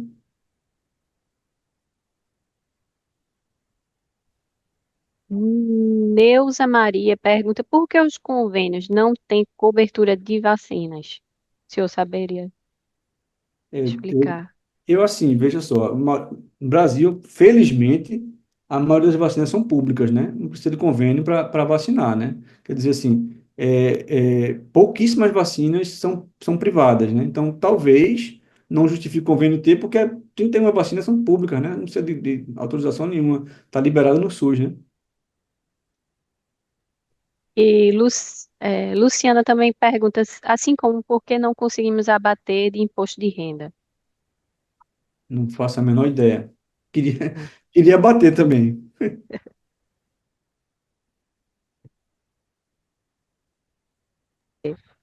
Isabel pergunta assim, doutor Rafael, saberia dizer se há expectativa para a disponibilização de vacina para a Covid-19 em adultos fora dos grupos de risco, seja na rede pública ou na privada? Olha, infelizmente não. Eu também fiquei triste com isso. Eu falei até antes de começar a alimentação que eu tomei 6 vacinas da Covid já, né? Tomei o esquema primário e mais 4 doses de reforço. Porque eu sou da área de saúde, atuei na linha de frente, enfim, o histórico era outro. Mas houve uma mudança, né, do governo, que o governo considerou que apenas 2 doses já era no esquema primário e que não era necessário mais. Eu discordo. Eu acho que deveriam liberar. Eu acho que deveria ser pelo menos anual, foi feita a da gripe, né? Mas eu acho que a decisão política e econômica do governo, né? Eu não vejo perspectiva nenhuma de liberação para todos nós. Hoje está incorporado no calendário de criança e idoso só, né? E imunossuprimido, né? A gente não tem mais direito, né? Eu concordo com ela, eu acho que deveria ser oferecido pelo menos anualmente, mas eu não vejo nenhum movimento do Ministério em relação a isso. Eu acredito que seja algo econômico mesmo, né? Financeiro, não tem outra justificativa, não. Rafael Amaral pergunta, quando teremos vacina da dengue na rede? Já tem, da Takeda, né? Para criança e adolescente só. Inclusive, a procura foi muito baixa, infelizmente, né? As pessoas não procuraram, sobraram dose, então cada vez estão aumentando mais a faixa etária para ver se não consegue ter perda de dose. Mas são poucas doses da Takeda. O Butantan, a Anvisa aprovando, o Butantan já está produzindo vacina e a ideia é que ele produza 100 milhões de doses por ano, né? Então, se a gente tem uma população aí de 200 milhões de doses, é dose única do Butantan, tá? A gente conseguiria atacar aí de frente uma boa parte da população, né? É, claro, vai começar pelos grupos prioritários, obviamente, né? As pessoas que têm mais imunossuprimida, as pessoas que moram em regiões de maior circulação, mas a tendência é que nos próximos 5, 6 anos a gente esteja aí toda a população tomando a vacina da dengue do Butantan.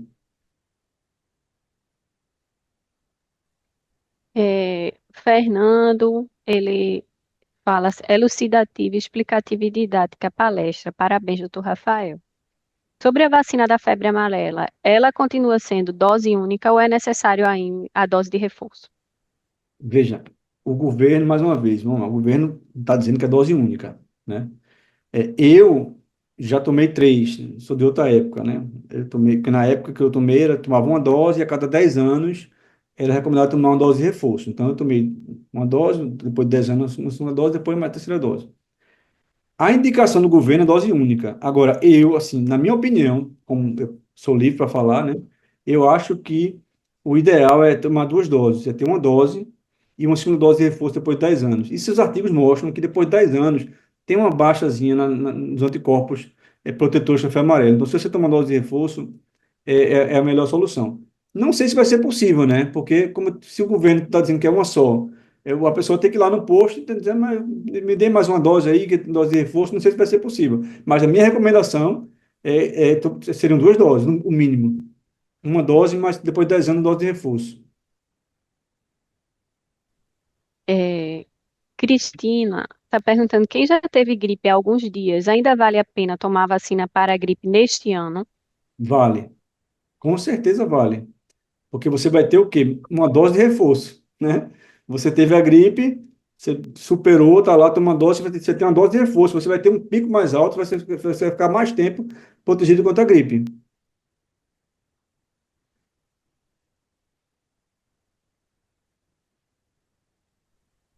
Deixa eu passar aqui procurando. Alguém quer falar?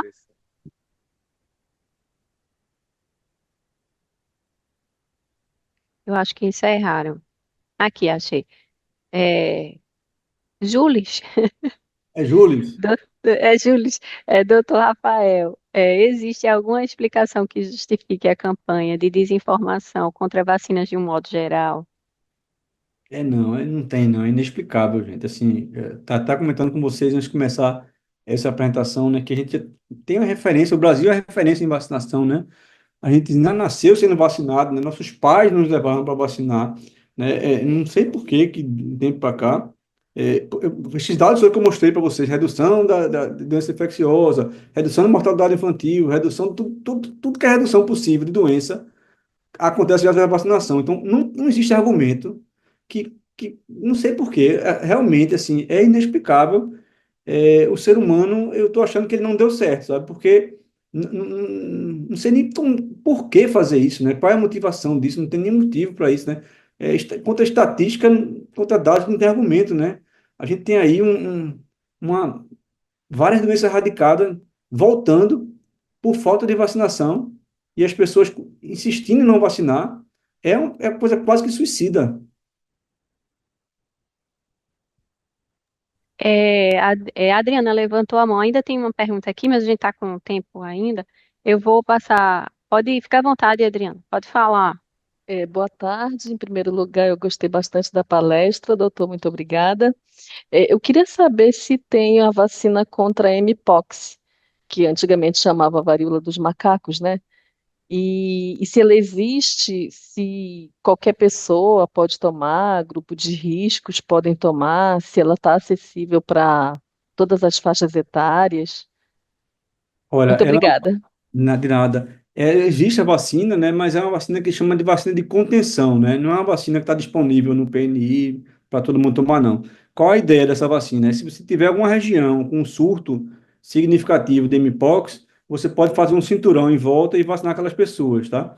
Então, o CDC dos Estados Unidos tem essa vacina, e eu creio que o Brasil está importando algumas doses, mas infelizmente não tem para a população ainda, né? É uma vacina de contenção, não é uma vacina que só vai ser usada para conter surtos, tá? Ela não vai estar no PNI, a não ser que a coisa tome uma proporção maior, como foi o Covid-19, né? Que aí já não tem mais como conter, aí todo mundo vai ser vacinado. Mas hoje ela não está disponível. Tudo bem, obrigada. A minha pergunta foi mais no sentido, eu moro no Amazonas, em Manaus, e assim nos últimos meses, 2, 3 meses, cresceu assim um pouco de casos de Mpox aqui. Eu vi no último noticiário que tinha 70 casos investigados, eu acho que uns 30 confirmados. Aí a razão da minha pergunta é a preocupação, né? Não, é preocupante mesmo. Eu acho que tem que. Enfim, né? A gente está falando de doenças assim, como dengue, por exemplo, que há 20 anos que vem matando pelo menos 1 milhão de pessoas por ano, né? a gente tem dificuldade de liberar uma vacina dessa, imagina Mpox, que 70 casos, tá entendendo? Proporcionalmente falando, vai ser mais difícil ainda convencer o governo a implementar a curto prazo essa vacina. É, Kleber, ele pergunta, doutor, boa tarde, sou do grupo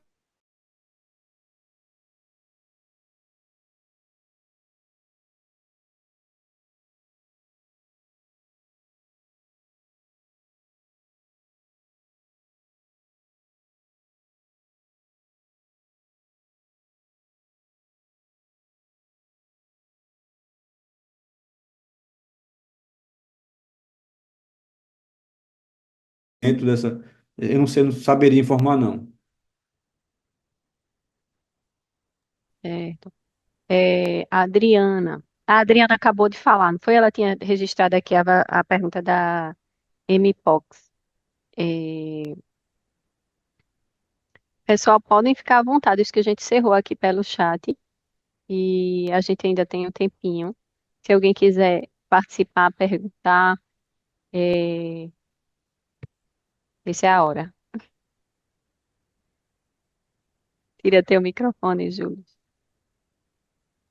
Eu acho importante, sabe, doutor, a gente tocar mais nesse assunto, porque o colega está colocando aqui, nosso colega Sérgio César, ele escreveu aqui no chat. Eu acho que sempre que se torna uma vacina obrigatória, ocasiona uma reação negativa anti-vacina na população. O senhor falou aqui no começo da exposição aquela questão lá do começo da vacinação aqui no Brasil, que ele tinha aquelas charges, e até o Rui Barbosa, que era contra, e depois ele passou a ser a favor da vacinação quando ele viu os resultados. Mas, assim, o que o nosso colega está colocando aqui, de um modo geral, a gente percebe em grupos de pessoas disseminados assim em todas as faixas etárias, em todas as classes sociais. É como se realmente fosse uma campanha que estivesse sendo orquestrada, algo como uma coisa assim de teoria da conspiração, como se a gente estivesse deixando de ser pessoas de primeira classe por se render a uma imposição de saúde do Estado, apesar de existir, obviamente, né, as justificativas para que algumas sejam obrigatórias e outras não. Então, o que é que o senhor acha pessoalmente, assim, com relação à obrigatoriedade de algumas vacinas e a reação das pessoas quanto a essa obrigação? Bom, vamos lá. Pessoalmente, eu acho o seguinte, eu acho que para adulto não deveria ser obrigatório, tá? Porque a gente tem o discernimento, né? Cada um tem suas crenças, né? A criança é mais difícil, né? Que a criança não tem discernimento, né? Como é que você vai não vacinar um recém-nascido sabendo que ele pode se infectar com hepatite B, com BCG e ir a óbito, né? Eu acho que tem que ser obrigado porque, assim, é uma questão de saúde pública mesmo. Quer dizer, aquela criança não tem o direito de escolher, né? Ela não tem discernimento. Se ela não tem discernimento, você privar ela de uma vacina que pode salvar a vida dela, eu acho que é até um crime, tá? Então, eu acho que para crianças, eu acho que deve ser obrigatório, inclusive, qualquer criança que para se matricular em escola pública tem que se vacinar para influenza, né? É obrigatório, né? Eu acho que é importante manter isso, até porque a gente sabe que as crianças ficam naquelas salas confinadas e uma fica doente, outra, né? Então, eu acho que é importante você proteger as crianças, porque a partir do momento que você não vacina uma, aquela que não foi vacinada vai transmitir a doença para todas as outras, né? Aí você vem na questão mais filosófica, que é imunidade de rebanho, né? Você não quer se vacinar, mas você se beneficia de quem se vacinou, né? Ou seja, aquela imunidade de rebanho é feita pelos vacinados, então você está se protegendo de uma doença porque várias pessoas se vacinaram, mas você não quis se vacinar. É ético isso? Você querer se beneficiar do outro e você não quer participar do processo de proteção coletiva, tá? Então, eu acho que o adulto não precisaria, eu acho que ele deveria se vacinar pela consciência dele, não pela obrigação. Na Covid-19, a obrigação foi relativa, né? Porque basicamente era assim, olha, tu só entra nesse lugar se tiver comprovante de vacinação. E se você não quiser, vá morar no mato. Não venha me infectar não, entendeu? vai viver feito um ermitão, né? Agora, veja, aqui, nesse lugar, para você entrar, você tem que ser vacinado, porque naquele lugar se preza pela saúde da pessoa e ele tem o direito de cobrar isso, tá? Então, eu acho o seguinte, eu acho que não devia ser obrigatório para adulto, porque o adulto devia querer, né? Já começa daí. Questão de conceito mesmo, né? Se ele vê a história da vacinação, ele vai ver uma redução de todos 154 milhões de pessoas de 74 para cá, publicado em artigo científico, salvo pela vacinação, e ele, não, mas não é comigo, não sou eu. Veja, não sou eu o problema, a gente tem que pensar igual a vacina, a gente tem que pensar de forma coletiva, né? Não é assim, não é obrigado para mim, é obrigado para todo mundo, e essa obrigação não devia nem ser por lei, devia ser por consciência, né? Eu acho que para criança devia ser obrigatório, manter obrigatório, porque não tem discernimento. E para adulto eu acho que pode ficar livre, mas eu acho que alguns lugares deviam restringir a entrada se não tiver vacinado. Como fizeram na Covid-19, né? Perfeito. Tem, Chegaram mais. é, Pois não, pode falar. não, eu ia só lembrar que tem pergunta aí. É isso. Kleber perguntou assim: as vacinas públicas são tão boas como as particulares?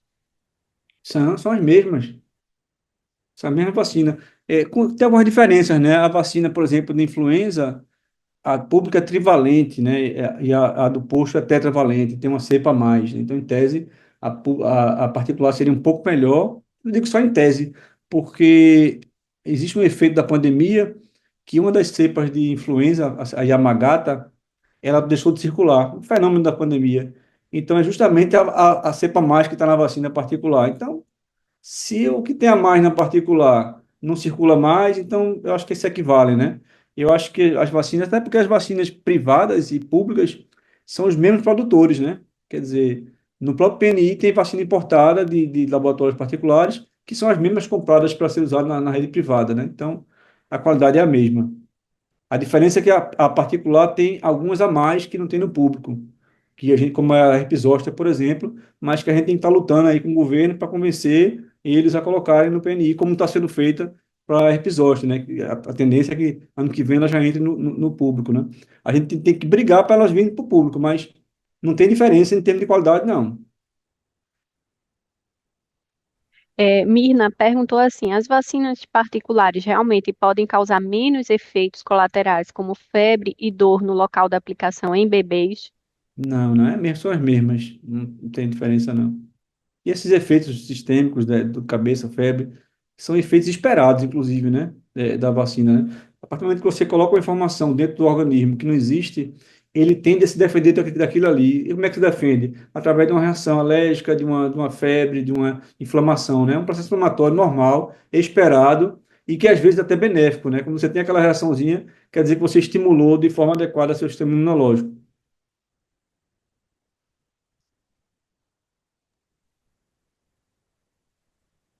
Chegou mais alguma, Júlia? Tu viu? Não. Acho que encerrou, não foi? Sérgio está fazendo um comentário que eu acho importante a gente, como eu disse ao senhor no começo, né?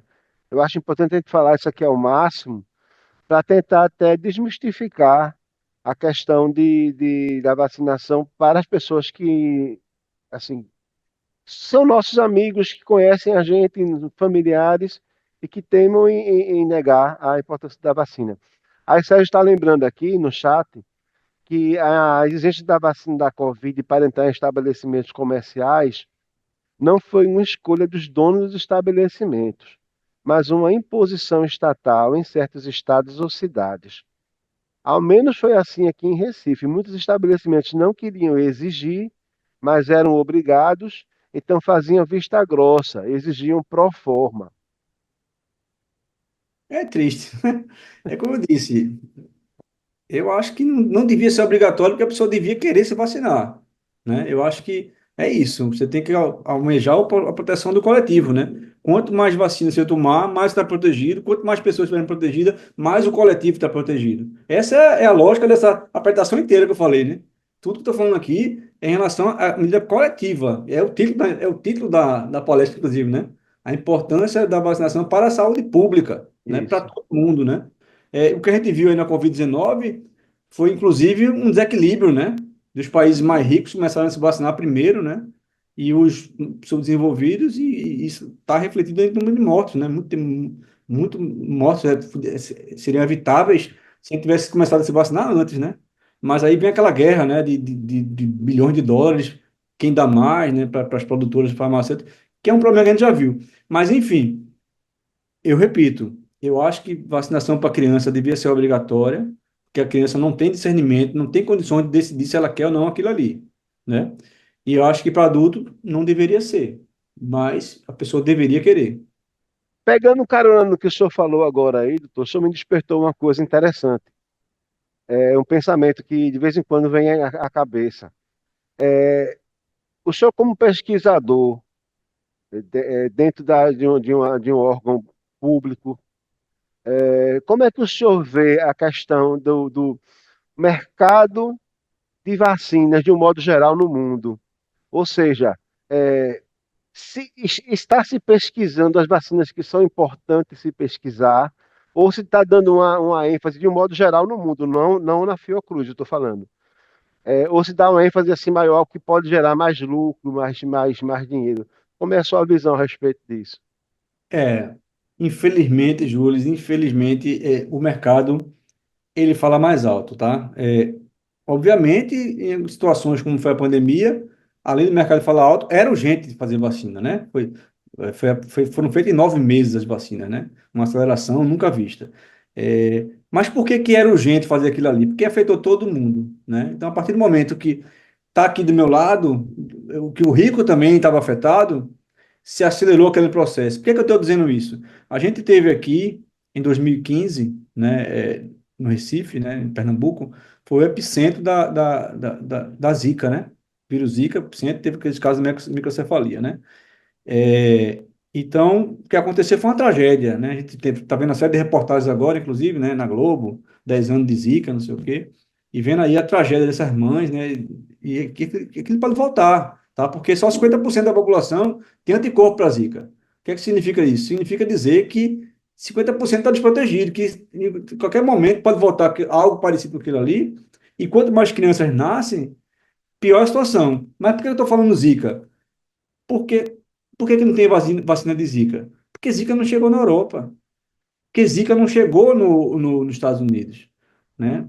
O vetor chegou, né? O Aedes aegypti chegou, mas, enfim, não chegou ainda. A partir do momento que não chegou ainda nos grandes centros produtores de vacina e de ciência, aquilo não tem tanta relevância, sabe? Não é uma questão, é uma questão nordestina, é uma questão do Recife, sabe? Não se deu a importância necessária para aquilo ali. Se você for ver, a gente tem umas 10 ou 12 vacinas de Zika em fase de desenvolvimento. Todas elas na fase um dos testes, e uma foi para a fase 2. A que foi para a fase 2 já não está sendo feita mais porque não tem investidor, não tem gente interessada nela, economicamente falando, tá? Então a gente tem aí um problema que pode voltar a acontecer. Eu não estou torcendo para isso, longe de mim. Pode voltar, é estatística. A população vai nascendo pessoas novas, vai ter cada vez mais gente que sente corpo protetor contra a Zika, que ele pode voltar, né? Agora, por que não tem investimento? Porque não chegou na Europa e nos Estados Unidos, ou seja, é o lado mercadológico da coisa. Eles só querem investir, primeiro, para se defender, e segundo, que quanto mais gente tiver com aquilo ali, ou em risco daquilo ali, mais eu vendo. Então, tem uma questão mercadológica aí por trás, complicada, e infelizmente natural do ser humano, né?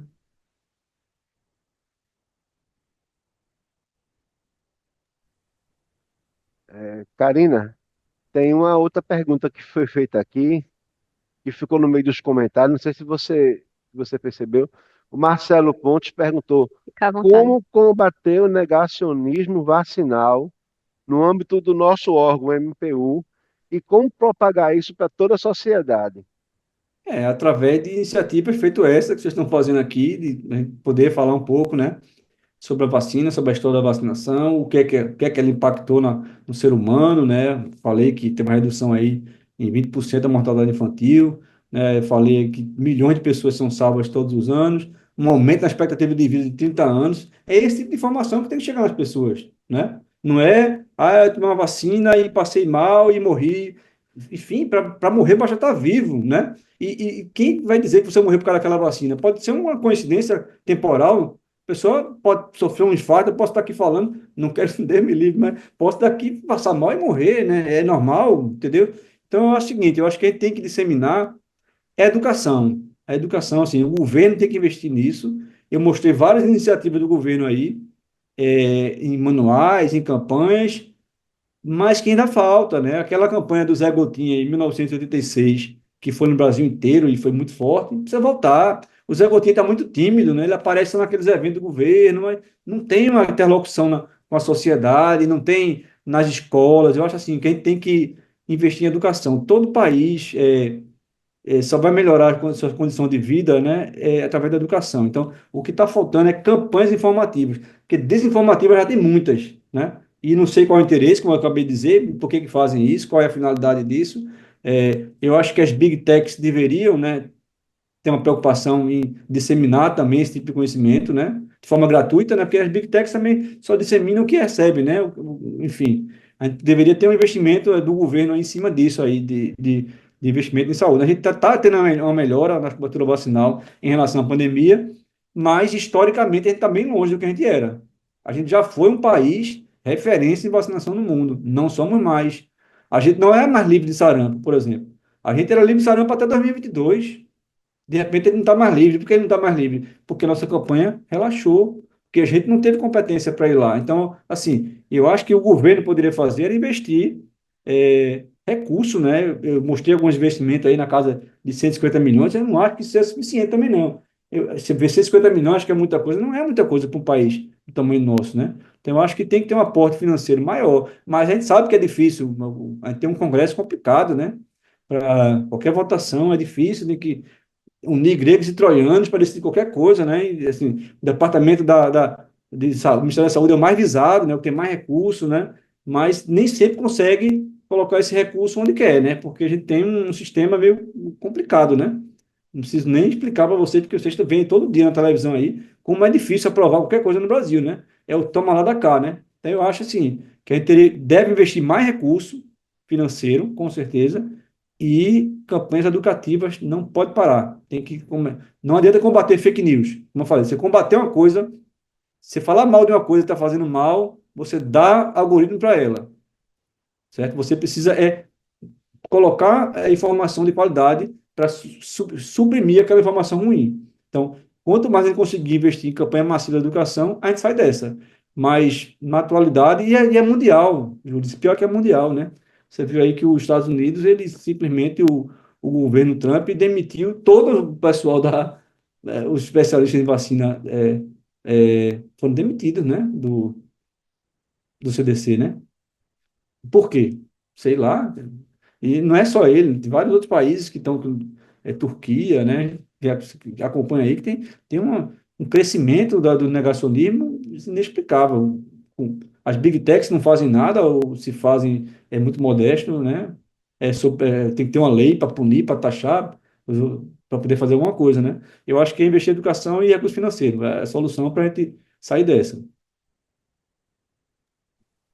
E também a gente ter a consciência individual, no meu entender, de que a gente se protegendo, se cuidando da nossa saúde, a gente está cuidando também do nosso vizinho do lado, do nosso colega, né? E fortalecendo cada vez mais esses projetos para que eles não se acabem, para que esses investimentos se mantenham, se pouco, ótimo, se mais, melhor ainda. Porque o principal é a nossa família, a nossa saúde. Essa época que a gente passou com a Covid, ela nos ensinou muito que tivemos perdas dos nossos parentes.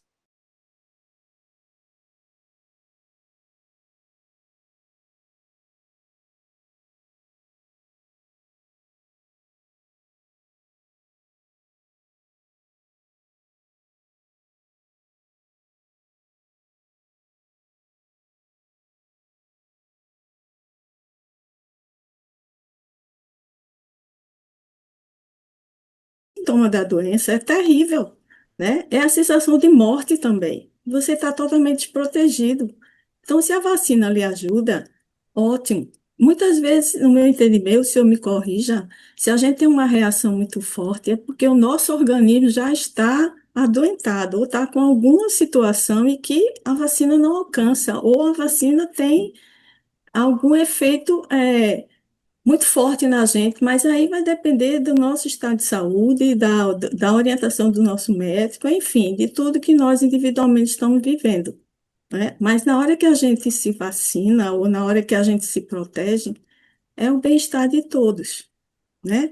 Então, a cada geração que nasce é um novo desafio para esses adultos do futuro terem essa consciência da vacinação, ter essa consciência de que estão protegidos e estão cuidando das próximas gerações, né?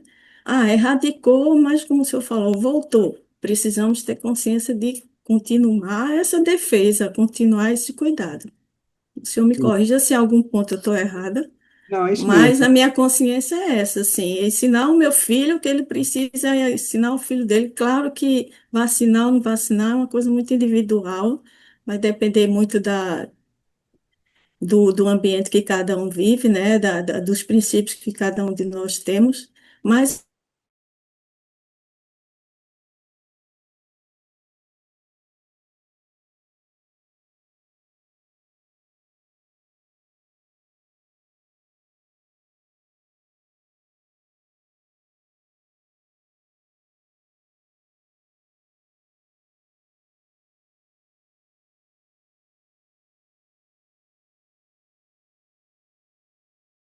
conscientiza, a nossa história lá na frente, ela vai ser reafirmada, né, e é assim que eu penso. Isso, voltando, é um bem coletivo, tá? A vacinação é uma opção individual, mas o que importa, o sucesso dela é a população estar vacinada, né? Não é o indivíduo, né? Quanto mais pessoas estiverem vacinadas, vai ter até pessoas que nem precisam estar, né? Vão estar beneficiadas pelo aquele efeito da imunidade de rebanho. Mas quando eu falo educação, é porque até para a pessoa ter esse discernimento, a pessoa decidir que quer, é importante que ela tenha, que ela beba numa fonte adequada, né? Que ela veja os números, né? A gente, é claro, se você olhar lá, os mortes de vacinação no Brasil, pós-vacinação de Covid, decai drasticamente, não é uma coincidência, tá? Não é coincidência, estou falando de milhões de casos, né? De milhares de casos que de repente, o que é que mudou? Mudou que estão vacinando, gente.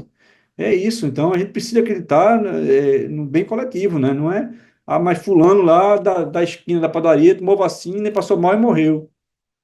Será que foi? E se foi, esse número justifica não tomar? Quantos não morreriam se ninguém tomasse? Essa é a pergunta, entendeu? Tem que fazer as perguntas certas. Quando a gente faz perguntas erradas, as respostas são erradas e a gente dissemina coisas que não fazem sentido, né?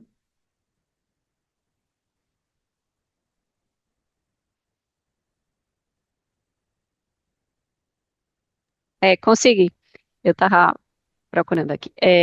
Tem mais uma pergunta aqui de Tatiana. Na esteira das perguntas dos colegas sobre a diferença entre as vacinas particulares e públicas, qual a diferença entre a vacina pneumocócica 20 e a 23? Essa é aquela pergunta que eu não vou saber responder, que eu disse no começo, né? É a particularidade de cada uma dessas vacinas do PNI, eu não tenho vivência de sala de vacinação. Se eu fosse dar um chute, eu diria que tem uma cepa a mais, né? Como às vezes você tem a vacina de HPV, por exemplo, tem 4 cepas, o do privado tem 16. Talvez eles consigam concentrar mais variantes e aí consigam cobrir melhor a doença, por se tratar de ter uma combinação maior, né? 20, 23 deve ser a combinação de cepas, mas eu não saberia, seria irresponsável de categoricamente dar essa resposta. Eu acho que isso aí é entrar no site do Ministério da Saúde e verificar qual a diferença entre elas. Não saberia dizer agora.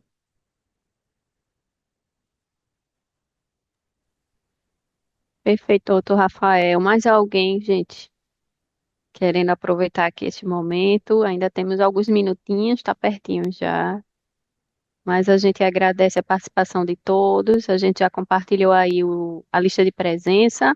Todos que fizeram sua inscrição no Horus, por favor, assinem a lista, para a gente poder gerar o aqui da participação. Tem uma avaliação de reação também, para vocês sugerirem, solicitarem, enfim, nos ajudarem aí para os próximos. E teremos mais temas durante o restante do ano, a gente já está na metade, né? E aí a gente vai sempre divulgando por aqui. e contando aí com a participação de todos. Obrigada a todos. Obrigada, doutor Rafael, mais uma vez, pela participação. E é isso, pessoal. Muito obrigada. Bom resto de semana. Feriado aqui para a gente no em Recife, né? De São João. E aí, bom restinho de semana a todos. Bom final de semana. E até a próxima. Áurea, Júlia, se quiserem falar, oi, doutor Rafael, fique à vontade. Ah, agradeço a todos, ao doutor Rafael, pela gentil atenção e aos colegas também. E vamos pensar mais em se proteger.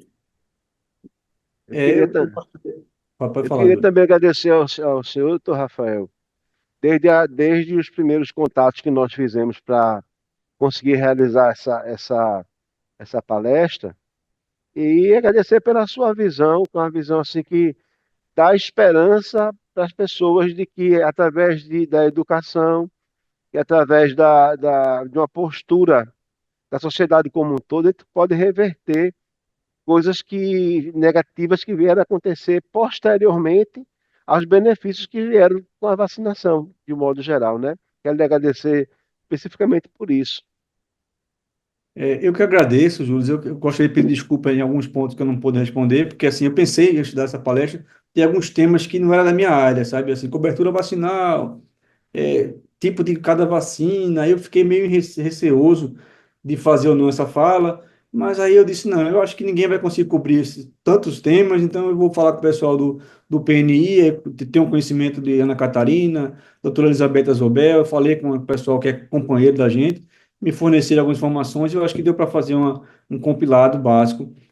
Mas o que eu queria finalizar é isso, é a gente finalizar de forma otimista, né? Dizer assim, olha, a gente está falando que era uma coisa que nunca foi questionada, que a gente nasceu tomando vacina, ninguém falava mal de vacina, ao contrário, as pessoas faziam grande cobertura vacinal no Brasil, era uma campanha de 96%, 98%, assim, uma coisa histórica, né?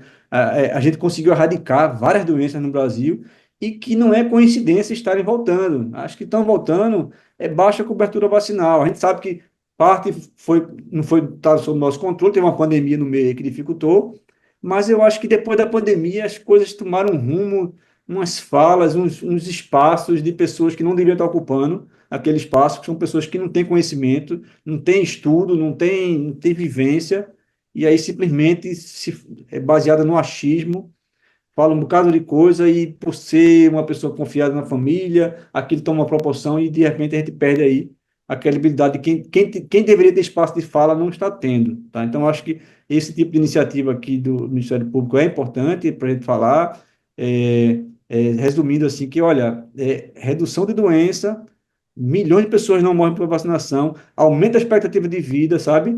Não tem o que dizer, assim, é um bem coletivo que a gente deveria enaltecer todos os dias, tá?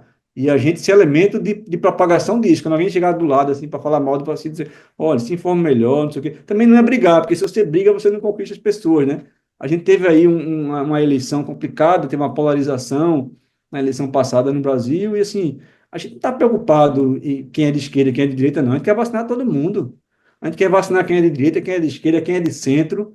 A vacinação, ela é uma coisa que transcende essa politicagem, digamos assim, transcende, é um bem muito maior, sabe? Não me interessa se você é de esquerda, de direita, de centro, qual é a sua opinião política. O que me interessa é ele vacinar, porque você precisa estar vacinado para a gente junto estar protegido, entendeu? Independente de nossas crenças religiosas, de time de futebol, de partido político. É assim, eu queria tirar a vacinação desse foco político para um que é um bem maior, entendeu? Isso é uma coisa, sabe? É o maior bem da saúde coletiva dos últimos tempos. Então a gente tem que falar assim, de mostrar números. Mostrei vários números aqui de redução da mortalidade infantil, redução da mortalidade, tudo. Então a gente tem que se basear. E publicado. Não foi uma coisa que eu, no jornal da padaria da esquina que eu li, não, entendeu? E tudo tem, se você for pegar depois a apresentação que está gravada, tem lá o link, vai lá, consulta, se informa. Se tiver desconfiado, vai ver a fonte, vai atrás da fonte, porque hoje em dia a gente tem um problema, a gente tem tanta informação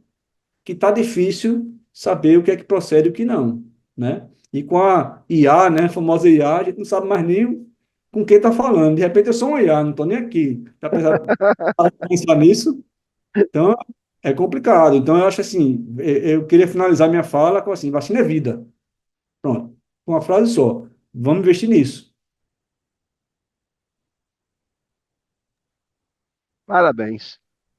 Muito obrigado, gente. Boa tarde a todos e fico disponível aí para próximas oportunidades. Boa tarde, Perfeito, doutor doutor. Rafael. Obrigada. Perfeito. Excelente.